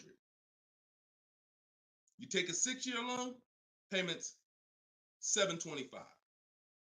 On a used one, we're no longer even talking apples to apples with the vehicle. On a used one, $579 Frena's paying, $725 for a 6-year loan on a used one, 3 years old, 1 year on the warranty left. Then you're on your own. $1,000 a month to buy a brand new one. See, son, you getting mad yet? Are you getting mad yet at the people who taught you not to lease? Now, who should be? Because some of you, if you just tuned in, you might be thinking, oh, Deshone, so should I only lease? No. If you are not keeping your cars 8 years, then you should only lease. Because when you buy, if you keep the car long enough, you can win. Because you're going to pay double what Frena's paying if you buy a brand new one. You're going to pay more on a used one, but eventually you pay off the car, you keep it 8, 10, 12 years. The longer you keep it, you can catch up. You're still not going to, you get what I'm saying? Because Frena's always going to have a payment. If she keeps leasing, she's always going to have a payment. But if you keep buying your cars, trading them in 5 years, trading them in 6 years, trading them in 4 years, you are no way, shape, or form even close to this. You're thousands and thousands of dollars away. There's thousands of dollars more every year coming out of your bank account than someone who understands leasing. Yeah. Tell your parents, tell your cousins, tell your brothers, tell your spouse. This is what I've been ranting about for years, trying to get you to understand. That's why I say there's no way to get a great deal if you don't understand. If your deal's on the wrong foundation, no way to get a great deal. It's impossible, no matter how much you save on the car. Okay? So yeah, we go deep on that today. Good. I'm happy we got a chance to go deep. All right. I see a lot of people typing $signs. You understand. All right, Dolan, shoot the next question up. Skinner, I see you on YouTube, man. It's real. It's real. This is what we do, man. I'm glad we gotta look. I'm the bad news first person, so don't think I gotta share the bad news first, and then but I'm also giving you the olive branch to like you can change this. You can start doing things different. You can start shopping different. You can learn how to make these people big. So go ahead, shoot the next question up, Dolan. Let's keep them coming. We're Thursday. We're live right now, y'all. So if you just jumped on the show, this is our live 12 p.m. show. Type your questions, and can y'all tap the screen on TikTok? Can we shoot those likes up? Can we? If you're gonna spend time with us and you're getting value out of what we're doing, I need everybody who's getting value hit the like button and start tapping the screen if you're on TikTok just to show that. Run those likes up. All right, I see it. See y'all lighting it up already. All right, Facebook, James. I'm an old school guy that was told not to let anyone run my credit. I'm not even sure how to download your book. Maybe you could walk us old timers through the process of downloading it. Unfortunately, I teach an online system. I'll be the first one to tell you my system's online. My system's right here in front of a computer. I've worked personally with probably 1,600 people personally in my coaching program since 2021. They got to know how to use a computer. I've had older people who get their children, who get their grandchildren come because and sorry y'all, my eyes are watering. I got a little something trying to jump on me, but we good. But I would be lying to you if I told you this isn't based on because we use copy and paste systems. You're sending emails. So that's one thing I can say. I wish I could, tell you otherwise, but if you want to use what I teach, I mean, now I've had people who get their grandchildren or get their children because my system to get great deals only takes 90 minutes. It only takes 90 minutes. That's why when you go to the page and you see my book, a lot of you are going to see the first thing I say on my website is this will teach you how to get below market deals in as quick as 48 hours. And the time you're putting in to get those deals is probably going to be about 90 minutes once you learn, as I walk you through my 7-step process. But you got to know how to use a computer. So I'm just being real with you. Like, I wouldn't tell you to get the book if you're not comfortable sending emails, copying and pasting, because it is an online system. So I would tell you, call one of your family members who's computer savvy. Tell them, hey, get this book, work this for me, help granddad out, help dad out. And not only are you helping yourself, but they'll now have a skill so that they can learn, so that they're now making dealers bid and they're at home. That's just me being as honest as possible with you. All right. Great question, though. Great concern. Skinner, what's up, my man? Skinner from YouTube. Deshone, what are the bank necessarily looking for different from what the dealership is? Banks want to lend. So think about where you're at right now. Skinner from YouTube just asked, so what is the banks necessarily looking for different than the dealerships? Banks, there's more banks around us that would want to lend us money to buy a car than we know about. So wherever your zip code is, the reason why I want you using the bank bidding war, which I laid out at the beginning of the show, if you just jumped on, you want to go to YouTube, you want to watch the beginning of episode 6, and I break down the bank bidding war. If you don't have my book, if you have my book, then you know the bank bidding war. Now, it's about letting the people who want to bid, because the dealers, here's the difference. It's your positioning. When a dealer knows you don't have any leverage, you haven't shopped bank offers, you're basically waiting for them to tell you what their bank said. Here's usually the conversation. What is the most interest? What is the highest rate you think they'll take? What is the highest rate that we can actually get them? And it might be 6.2, but at 6.2, we make some nice money on the loan. But that's not the best I could do. But I'm not going to give them the best I could do, because what sense does that make? I'm going to give you the most you're willing to pay. So if I go out and say, look, we got you 6.2, your payment's this. If you don't fight them, then that's what's going to happen. But when you have offers, now what you're doing is calling them and saying, look, I got 5.79 from my credit union, or 5.79 from this online bank. If you could beat it, then I'll give you the business. Not only does this make for a good relationship because you're giving them the opportunity versus saying, oh, I'm not letting you get the opportunity. This person has 7, 10 banks. You give them an opportunity, and this is how you guarantee the best rate. So it's not about they're looking for anything different. It's about positioning yourself so that the dealer is now trying to beat the rate you got versus what I just laid out 60 seconds ago when you don't have a rate in the conversation they're having. Leverage. Leverage. All right, that's the difference. One gives you major leverage to guarantee you're getting the best offer. One, you have no leverage, and so there's no guarantee. And you'll always drive wondering, man, could I have gotten a lower interest rate? That'll always be in the back of your mind. So we want to eliminate that. All right, great question, Skinner. Go ahead, Dolan. Next one. I don't see too many questions coming in on Instagram. Instagram, where y'all at with your questions today? We getting questions from TikTok. I see a lot of them. Let's go. Oh, there's one. Okay, Body by Michelle.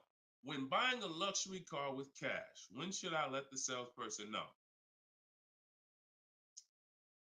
Okay. The process of what we teach doesn't change doesn't matter what you're buying. We've had people get Maseratis, get high performance BMWs. I know this works because bidding just works. So first thing you have to do, Michelle, is realize I need to get at least 5 offers, because we're so concerned with how we're going to pay for the car that we're not thinking about which dealer is going to sell us the car for the lowest amount. Now, some of you may have been taught every dealer has the same price. I got this clue when people started saying things like Nissan doesn't have good deals. Hyundai, the deal on the Hyundais right now are terrible. That's either coming from 2 things and they're both wrong that I want you to stop today. Looking at advertisements, commercials, because some people say, Deshone, I look at that. The commercial says that, I got to put down $4,000 if I want to lease that vehicle. That's an advertisement. It's not a deal. It's a custom thing they put together that they want to present to the public. It's not a deal. When you look at what I just showed you with Frina, when you look at Danielle's lease on her Audi A3. She's paying $550 a month, $44,000 Audi A3. She only put her first look. This is her words. Due to circumstances out of my control, I had to lease something quickly. So my program, I told you, as quick as 48 hours, you can get below market deals. This doesn't take days and days and weeks. I took the course last weekend, did all my emailing back and forth because she's in my video program. So I do have my book, and then I have that same book in a video program. You pick. Now, finalized the deal on Sunday, was finally able to pick it up. This is the details. $550 a month. First payment down. Included maintenance, gap insurance, all fees, taxes, registration, 12,000 miles per year. MSRP was $44,000. If we saw a commercial, or if we went on Audi's website right now, that is not what they're advertising for that car's lease. They're probably advertising $479 a month with $3,700 due at signing, plus tax and fees, which would end up, if you wanted to get to this payment, you probably need $5-6 grand up front. That, I'm telling you, stop looking at commercials. Those are not deals. We don't look at commercials to dictate what the deal's going to be. Nothing that I'm ever going to show y'all that people are learning from me is ever going to match a commercial. Second thing that people might be looking at when it comes to what they deem they can get for a car is going into one dealer. That's it. Going to one dealer. What's the price? Oh, wow, that seems high. That's higher than I thought it was going to be. And leaving saying, oh, man, Nissan don't got no good deals this month. No, that Nissan dealer doesn't have good deals. And again, you have no leverage. So the first thing I want you to think about, Michelle, is changing the way you shop so that you can forget about how you're going to pay for the vehicle. First paramount thing is to make sure that I'm getting 5 offers, because we've done the statistics. I got people all around the country shopping that report to me. 80% of dealers are overpriced. I'm telling you numbers that I don't want you to ever forget. 80%. That means out of 100 dealers, 80 are overpriced. 20 are the great prices. So you're not going to walk into a dealer and get a great price, because you have more of a shot of walking into an 80% dealer than you do a 20%. So you stay at home. You could do it my way, which is in my book, totally online. You use my scripts, use my templates, they're copy and paste. Or if you want to do it your way, you can call around and get several quotes. But you need to get at least 5, because you're going to be amazed how different the quotes are. One dealer's charging $550, another dealer's charging this, another dealer's charging this. Hey, that's a $5,000 difference. That's the way it should be. That's the way it should be. Okay, so that's what you focus on, Michelle. Forget if you're going to pay cash, keep that in the background. People walk into a dealership all the time. You see it on internet. They make videos about it. Oh, I'm walking in, man, about to get this Lamborghini. Yeah, I want that black one right there. Boom. All right, write him up. Let's get him out of here as fast as possible before he realizes what he needs to ask. Okay, and he don't want to look like he's negotiating. You're going to overpay all the time. People celebrate the cars, but they overpaying for them. So don't focus on how I'm getting the car.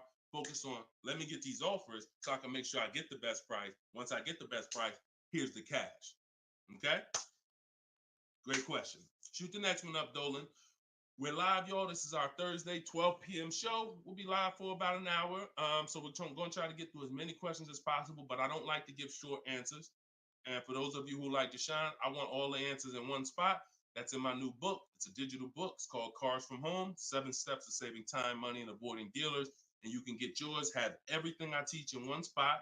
If you get the 75% off price, it's $24. It'll be in your inbox in 5 minutes. You can get it in my TikTok bio.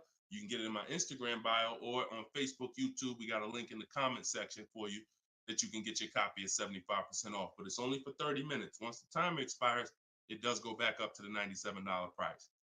Okay, YouTube, Hanako. Sorry, hold on. Eyes water, I'm sorry. All right, YouTube, Hanako. What if you guess incorrectly on what your yearly mileage will be for a lease? Can you renegotiate your lease if you will go over the mileage? So some brands will let you buy mileage before the lease ends. So you can buy them, but I think BMW has it where you can buy the mileage for like 15 cents, but you can't be within like the last 3 months or last 6 months, something like that. So everybody, if you do have that option, you want to call your leasing company and you want to see. But I teach to estimate your miles. Like I have a chapter in my book. It's not even a chapter. It's like a little section called Choose Your Mileage Wisely, where we walk you through the math. Now, sometimes lifestyle changes. You were working 10 miles from home. Now you're working 30 miles from home. That's understandable. What I like to do is we always do an equity assessment. Who has a lease, but you didn't know you could sell leases? Type of question mark. If you did not know that you could sell a lease, I want you to type a question mark in the comments, because you need to get familiar, and every one of you who are going to be replacing your cars, whether you own it, lease it, anything, you need to get familiar with what we call an equity assessment. Yep, I see a lot of you. So a ton of you have leased cars and you didn't know that you could sell leases. So imagine how much that's cost you so far. Again, I'm the bad news first person. If you dropped off a car without seeing if there was any equity, then you certainly, I mean, there's no guarantee, especially, but if you dropped off a car 2020, 2021, 2022, oh, you most certainly, there's a good chance you had equity because everyone did. And it was to the tune of, 5,000, 7,000, 10,000. If you had a truck, some of these trucks, $10,000, $12,000 checks people were getting. Now those big checks are over because that was a limited inventory thing where resale values were so high. Almost everyone had equity. But you need to make sure you're not leaving 1,000, 2,000, 3,000 on the table in this market. In a normal market, we always do an equity assessment. So if you're going over your miles, you want to do an equity assessment to see if you can sell it. Because if you sell it, you're out of it, and you can just go lease a new vehicle. But so the equity assessment is you call your bank, you get your payoff. You go, once you have your payoff, you want to ask them. It's only for leases. This question, the second question is only for leases. Do I have a third-party restriction? If they say yes, you just need to make a note of that. If you don't have a third-party restriction, and there's several brands that don't, Chase, Toyota, Mazda, there's still a couple leases out there that don't have third-party restrictions, then you're going to go and you can sell to any of the online bidders, highest bidders. You get all these offers. And look, let me be clear on when you should be doing this. Before you ever think about shopping for a car, you gotta take care of your equity. You shouldn't be shopping for a car and then saying, all right, now let me check and see what equity I got. Because now if you don't, you need to know that up front, because if you have $3,000, $4,000 of equity, that matters going into your budget. Maybe you want to apply it to your next deal. Maybe you want to put it in your bank account, but you need to know about it early. That's why it's the second step in my system. I got 7 steps. Equity assessment is the second step. As soon as you think about getting a new car, your first question should be buy or lease. Should I buy or lease? That means, am I keeping the car 8 years or not? And then the second thing is equity assessment, because that's going to tell you your positioning with your current car. So once you get your payoff, you go to the Carvana, CarMax, Driveway, and you look, you do what you want. I would not suggest you be lazy in this. This takes 20, 25 minutes, and this is your money. So you go to those websites, CarMax, Carvana, Driveway, Kelly's Blue Book Instant Cash Offer, hold on, Auto Nation Sell My Car, and Car Google Sell My Car. 6 offers, 6 cash offers, and that's going to tell you your equity position. That's once you know that, because some of you are going to do that and find out you got negative equity. Now you have to plan accordingly. Some of you are going to do that and find out you got 4,000 of equity. Now you got to plan accordingly. Some of you in leases are going to do that and find out you have no equity, in which case, okay, I just need to wait until my lease is up. I can't get out early.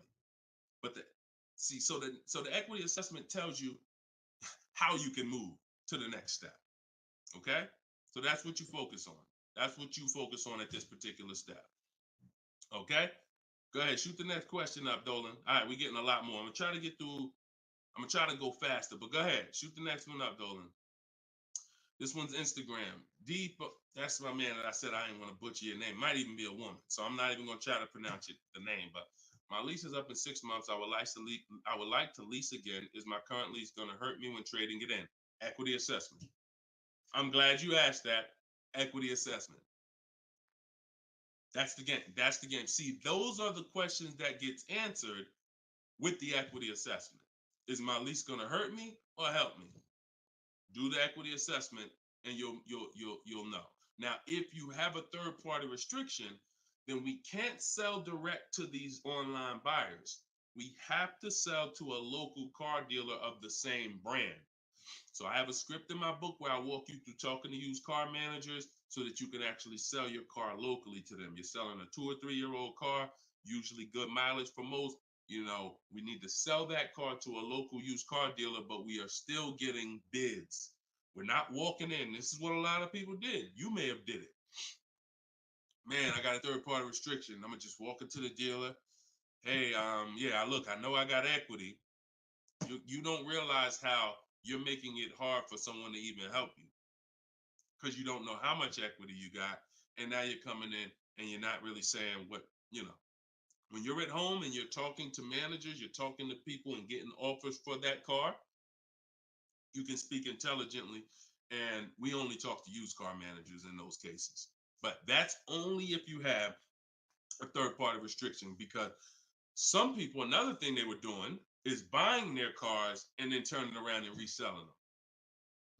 Reason I never do that is because, and nobody who's listened to me, even throughout the pandemic, I don't think we had one person do that, is because when you buy, you pay taxes, you pay fees. So yeah, if I had 5,000 in equity and then I buy the car and resell it and then I pay 4,000 in taxes and fees, by the time the title gets to me and all of that, I might break even. When we sell direct to a used car manager or a local dealership, we don't pay those fees. So although they might not pay, they're not going to pay as much as CarMax, Driveway, and any of these online bidders, we still get offers from them because we don't have to. They're not going to pay those fees. We're not. Those fees aren't going to come out of our profit. Okay. Equity assessment.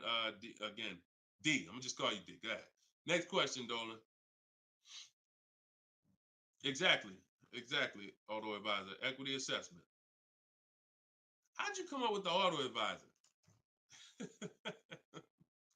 That's so funny. I'm just not used to seeing, I'm not used to seeing anything that says the auto advisor unless it's there's a lot of Deshone the Auto Advisor accounts going around inboxing people to buy crypto. I don't do anything but car education. So if it ain't about Cars from Home, my book, if it ain't about Cars from Home, my video library, it ain't about my coaching program, then it is not me. Stephanie from TikTok. So you can ask any lender, even if they don't work with them directly at the dealership? Absolutely. These people lend money. They don't care about selling you a car. People that lend money want to give you a loan. Good question. Absolutely. Go ahead. Shoot the next one up, Dolan. All right. Everybody getting value out of the show so far? Type dollar signs. Let me see the dollar signs. If you're enjoying and you're getting value out of this show, by the way, for those of you who just came, this is live. This is our Thursday live show. We rebroadcast these shows throughout the day, so that everyone can rewatch them. So you might see a rebroadcast, but Monday, Tuesday, Thursday, and Friday, 12 p.m. and 3 p.m. is when we're actually live. So when your coworkers, your family is talking about car shop, you want them here 12 p.m., 3 p.m. We're actually live Monday, Tuesday, Thursday, and Friday, Eastern time. All right. This one's from Instagram. How do you get a great lease deal? Bids. It's the only way. Because all right, so I'm gonna give you an example of how not getting bids will actually deceive you, and you could possibly think you got a great lease deal. So this is Charles. He got a Palisade. Palisade is probably one of the top 5. Definitely throughout the pandemic, it was probably top 5 most popular, SUVs. People were overpaying, and I don't want to, I don't, you might have one. Unfortunately, a lot of people overpaid for these, and they're still overpaying for them. So he reached out to 3,500 dealers. Now he used my system. So this probably took him about 25 minutes. I have something in my book. My strategy is called the 25 to 5. What that is we're connecting with 25 dealers online. And our goal is to get 5 offers. Because if you want to show earlier, I told you 80% of dealers are overpriced. So we're going to get 5 offers, and they're going to be about $150 to $200 apart minimum. Your best offer when you get bids is going to be about $150 per month to $200 a month cheaper. Now, if you're purchasing, hold on.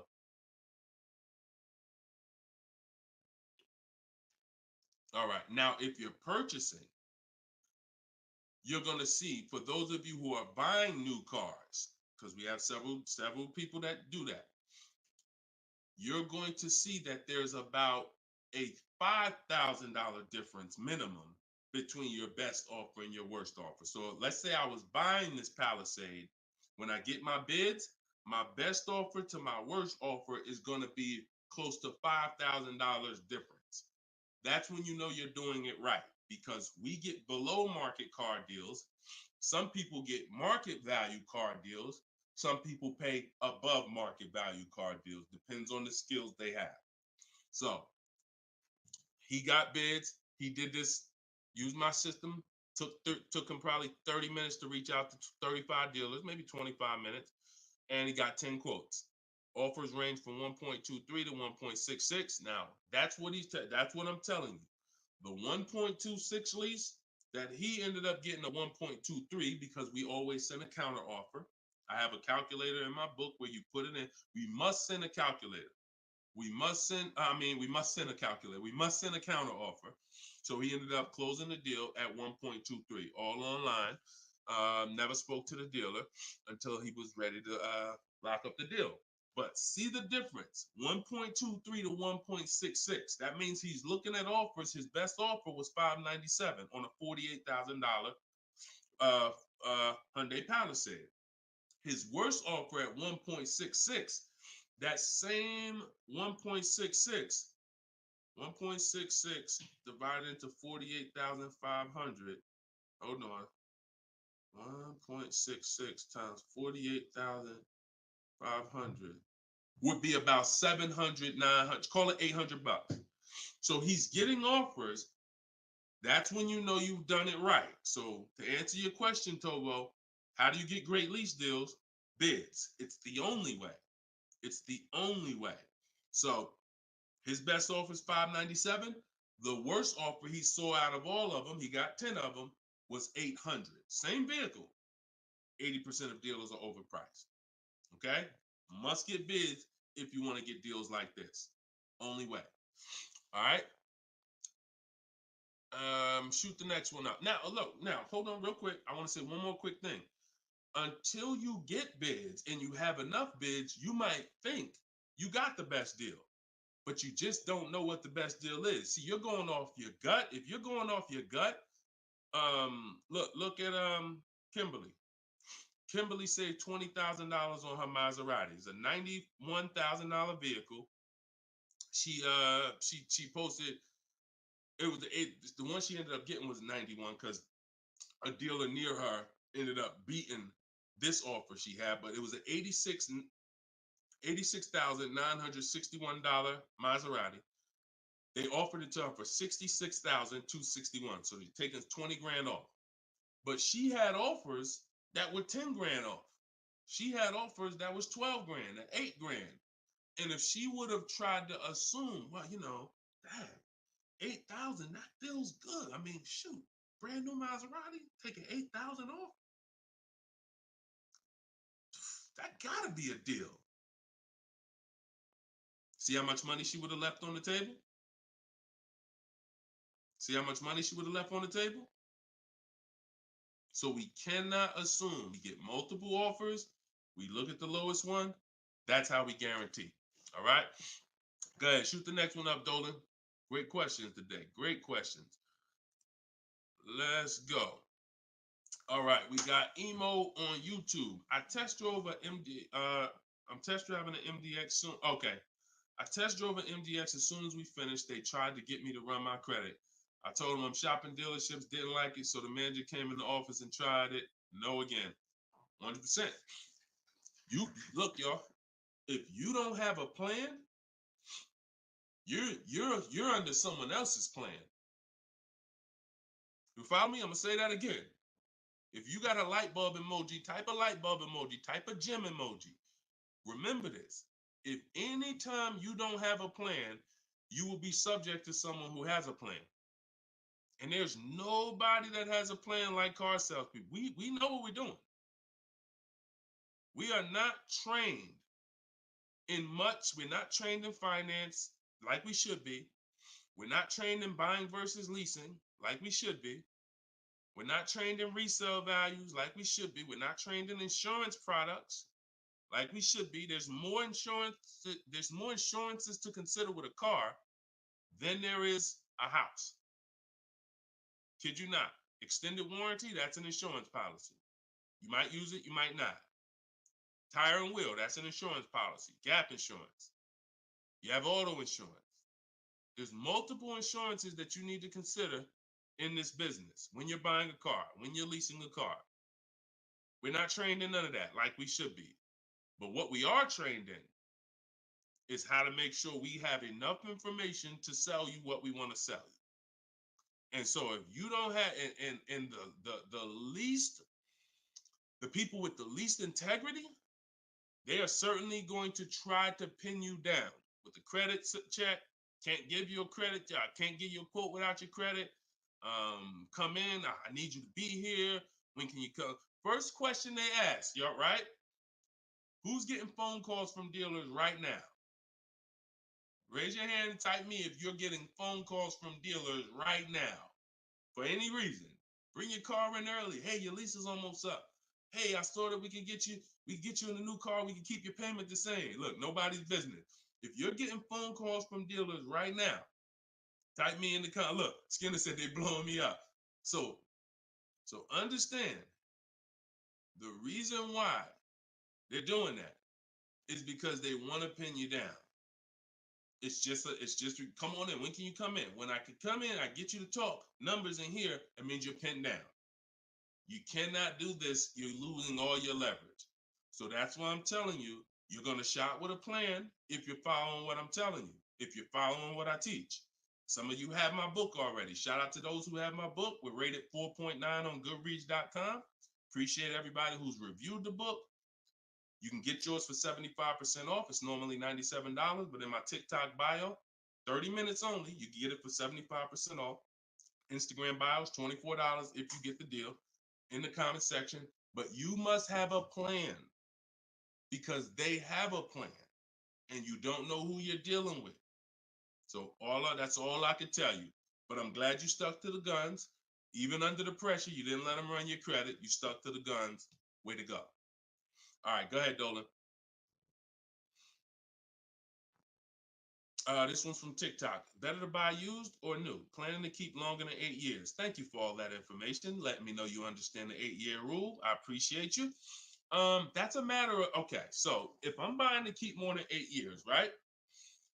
Only question between new or used is a question of budget.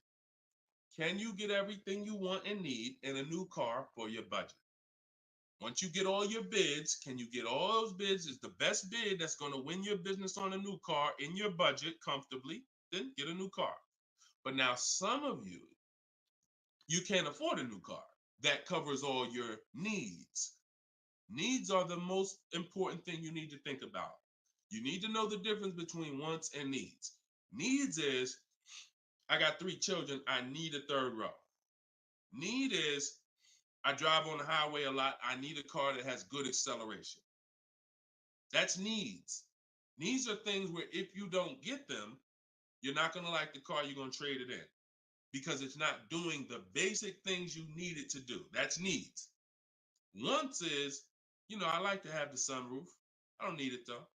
But if I can get it in my budget, I'll take it. I like to have this. I like to have that. These are wants. You got to know the difference.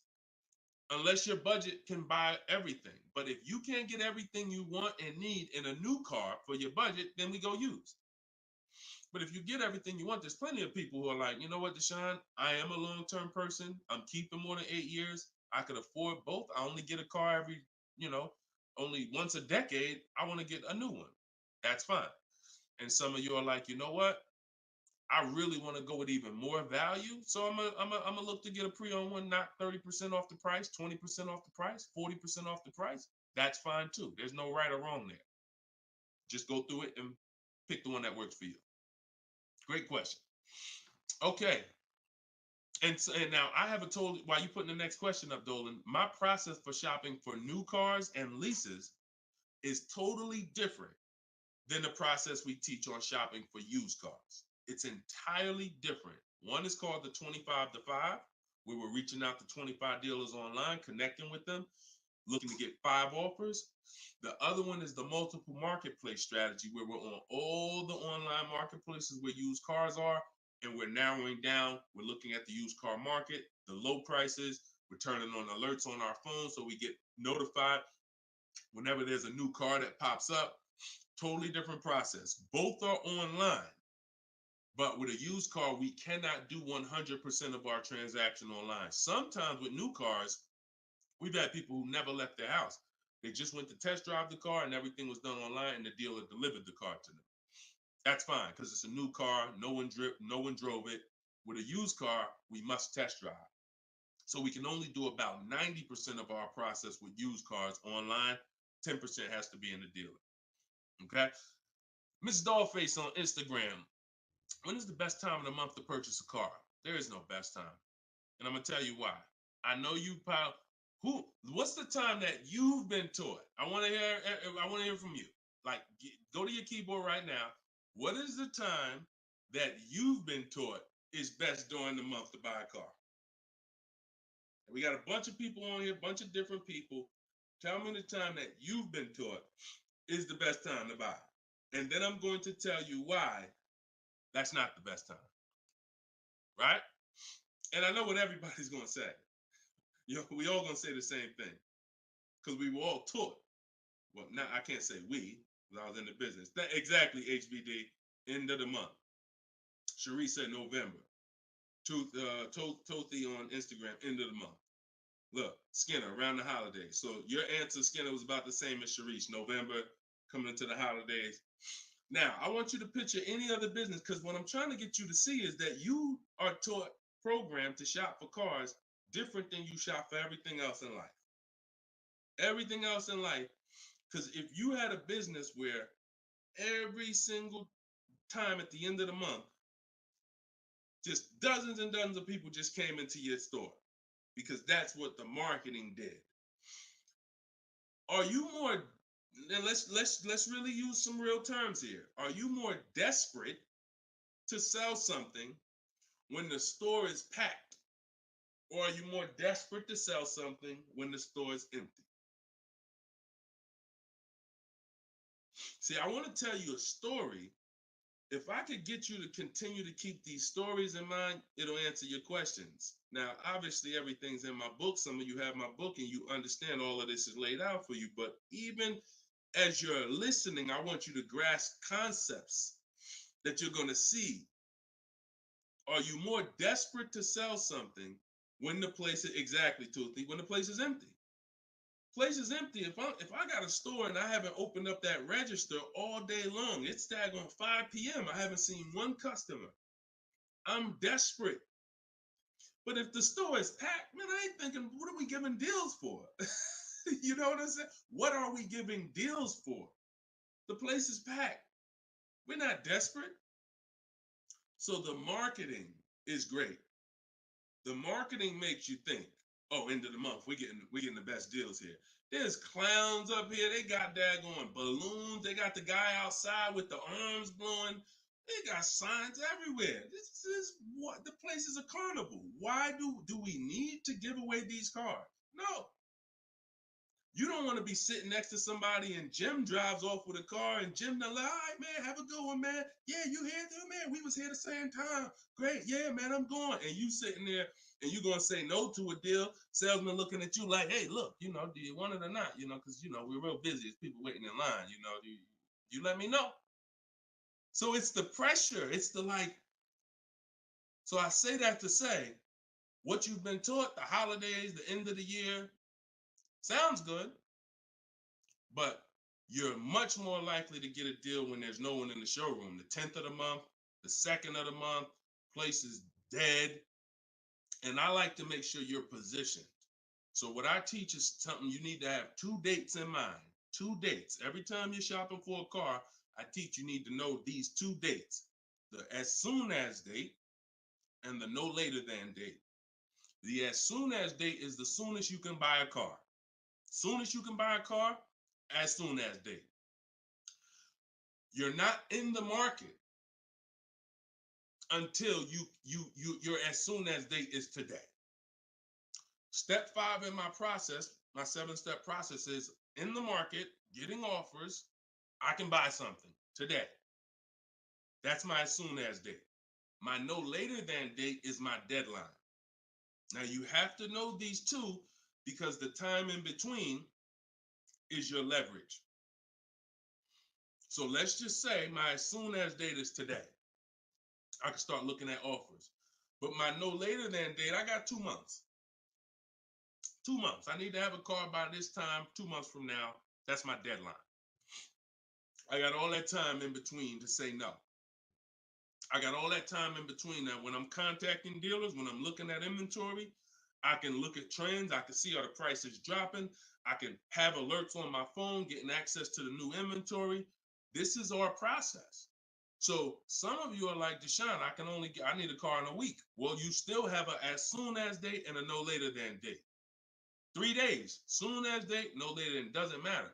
So you have to know these 2 dates because in between is your leverage, which is why I don't want you emergency shopping unless it's an emergency. Okay? I don't want you emergency shopping. Don't get into the habit, don't stay in the habit of emergency shopping. Oh, I'm gonna put it off to the last minute, and then, oh, I gotta go into the dealership. Oh, I need a car this week. All of that is working against you. Now, if you can still get, in fact, when you go to my website for my book, you'll see it says below market deals in as quick as 48 hours. But the more time you have, the more time you have to say no. Programs change every month. You see deals change, lease programs change, rebates change. And so when you have inventory changes, so if you're looking for a black or blue car, all these dealers don't have one right now, but they got one coming next month. You can, that's fair game for you because you have time. So these are all the benefits of getting in the market 3 months early and learning how to look at the deals. If there's a great deal now, we jump on it. If there's not, okay, I'll look next month. And that's what I did when I got my mother's lease on her Mazda CX-5. October, I was looking at the deals. I didn't like them. Got all my offers. I said I didn't like them. Now, the great thing is I made contact with all these dealers. So they know. Now I'm following up next month. Hey, just checking in. How's the deals looking for this month? November, didn't like them. 3rd month, December, got the deal I liked. Wrapped it up. So don't always think time is an asset. Time is an asset. Now, if it's an emergency, that's fine. We got to get a below market deal. We only got a week to do it. That's fine. You better have a strategy. But if you have the luxury of time, we use that to our advantage. So I wouldn't say there's a best time of the month to purchase a car. But if you're in the market and you're positioned, here's another thing you're positioned for. Every now and then we come into the dealership. When I was at Mercedes, when I was with General Motors, it happens all the time throughout the year. It could happen on the 10th of the month. It could happen on the 12th of the month. It could happen on the 8th. We don't know when this is going to happen, but this is the conversation I'm about to give you, a behind the scenes look of exactly what happens and why I want you to be positioned. We come in, they look at the numbers on the board, sales manager looks and says, man, we got 20 cars sold for the month. We are way behind our objective. All right, listen, call everybody anybody you got, anybody that's real, anybody that's a real buyer, call them. We're not turning down any serious offer today. You want to be the person that's positioned. Hey, Jackie, and they're usually emailing us because we don't talk to, nothing that we do requires talking to salespeople. So if you email, hey, Jackie, hey, it's Ray over at such and such. Were you still looking for that car? Have you found it yet? No, okay, I know the quote I gave you before was $550. I know you wanted to be here, but my manager said, listen, we'll take any offer today. We really want to move a car. See, you were taught that only happens at the end of the month. It doesn't. You got to be positioned. You got to be positioned. And so that's the luxury of time. So this is what it is, y'all. I want you shopping with a strategy. This is what I want you shopping with. All of this is in my new book, Cars from Home, 7 Steps to Saving Time, Money, and Avoiding Dealerships. Learning the science of making dealers and banks bid for your business while you sit at home, getting below market car deals in under 90 minutes. And you can get your copy for 75% off in my TikTok bio, in my Instagram bio, or you can click in the comment section on YouTube and Facebook. We got a comment pin for you guys. Or if you're watching us on TV, you can scan that QR code with your phone. Get your copy, use it, use everything in it. I walk you through everything in there. Leasing is in there step by step. Purchasing new cars in there step by step. Purchasing used cars step by step. High mileage drivers, I got 2 strategies for you. If you're a short-term high mileage driver, everything's in there step by step. If you have credit issues, I walk you through step by step. So get your copy. We are back live for episode 7 at 3 p.m. And we'll, like I said, this is not a rebroadcast. We do these live shows Monday, Tuesday, Thursday, and Friday, 12 p.m. and 3 p.m. So we'll be back for our next segment in a little bit if you want to join us. If not, tell your friends about us, and we look forward to it. We always look forward to the people who are ready to change their life, empower themselves, stop shopping like desperate victims, begging people to help you, begging people to give you a car, begging people to help you. Please, can I get no money down? Going in with wrong information. Down payments are illegal. All of this stuff that is just totally terrible. It's no other way to put it. It's just terrible. I want y'all shopping different. I want you empowered. I want you in control. I want you leaving a dealership guaranteeing I got the best price. Sending me email, Deshone, look at this deal I just got.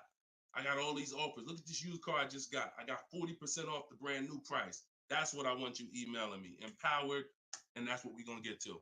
God bless y'all. I'll see y'all on the next segment. Shout out to everybody.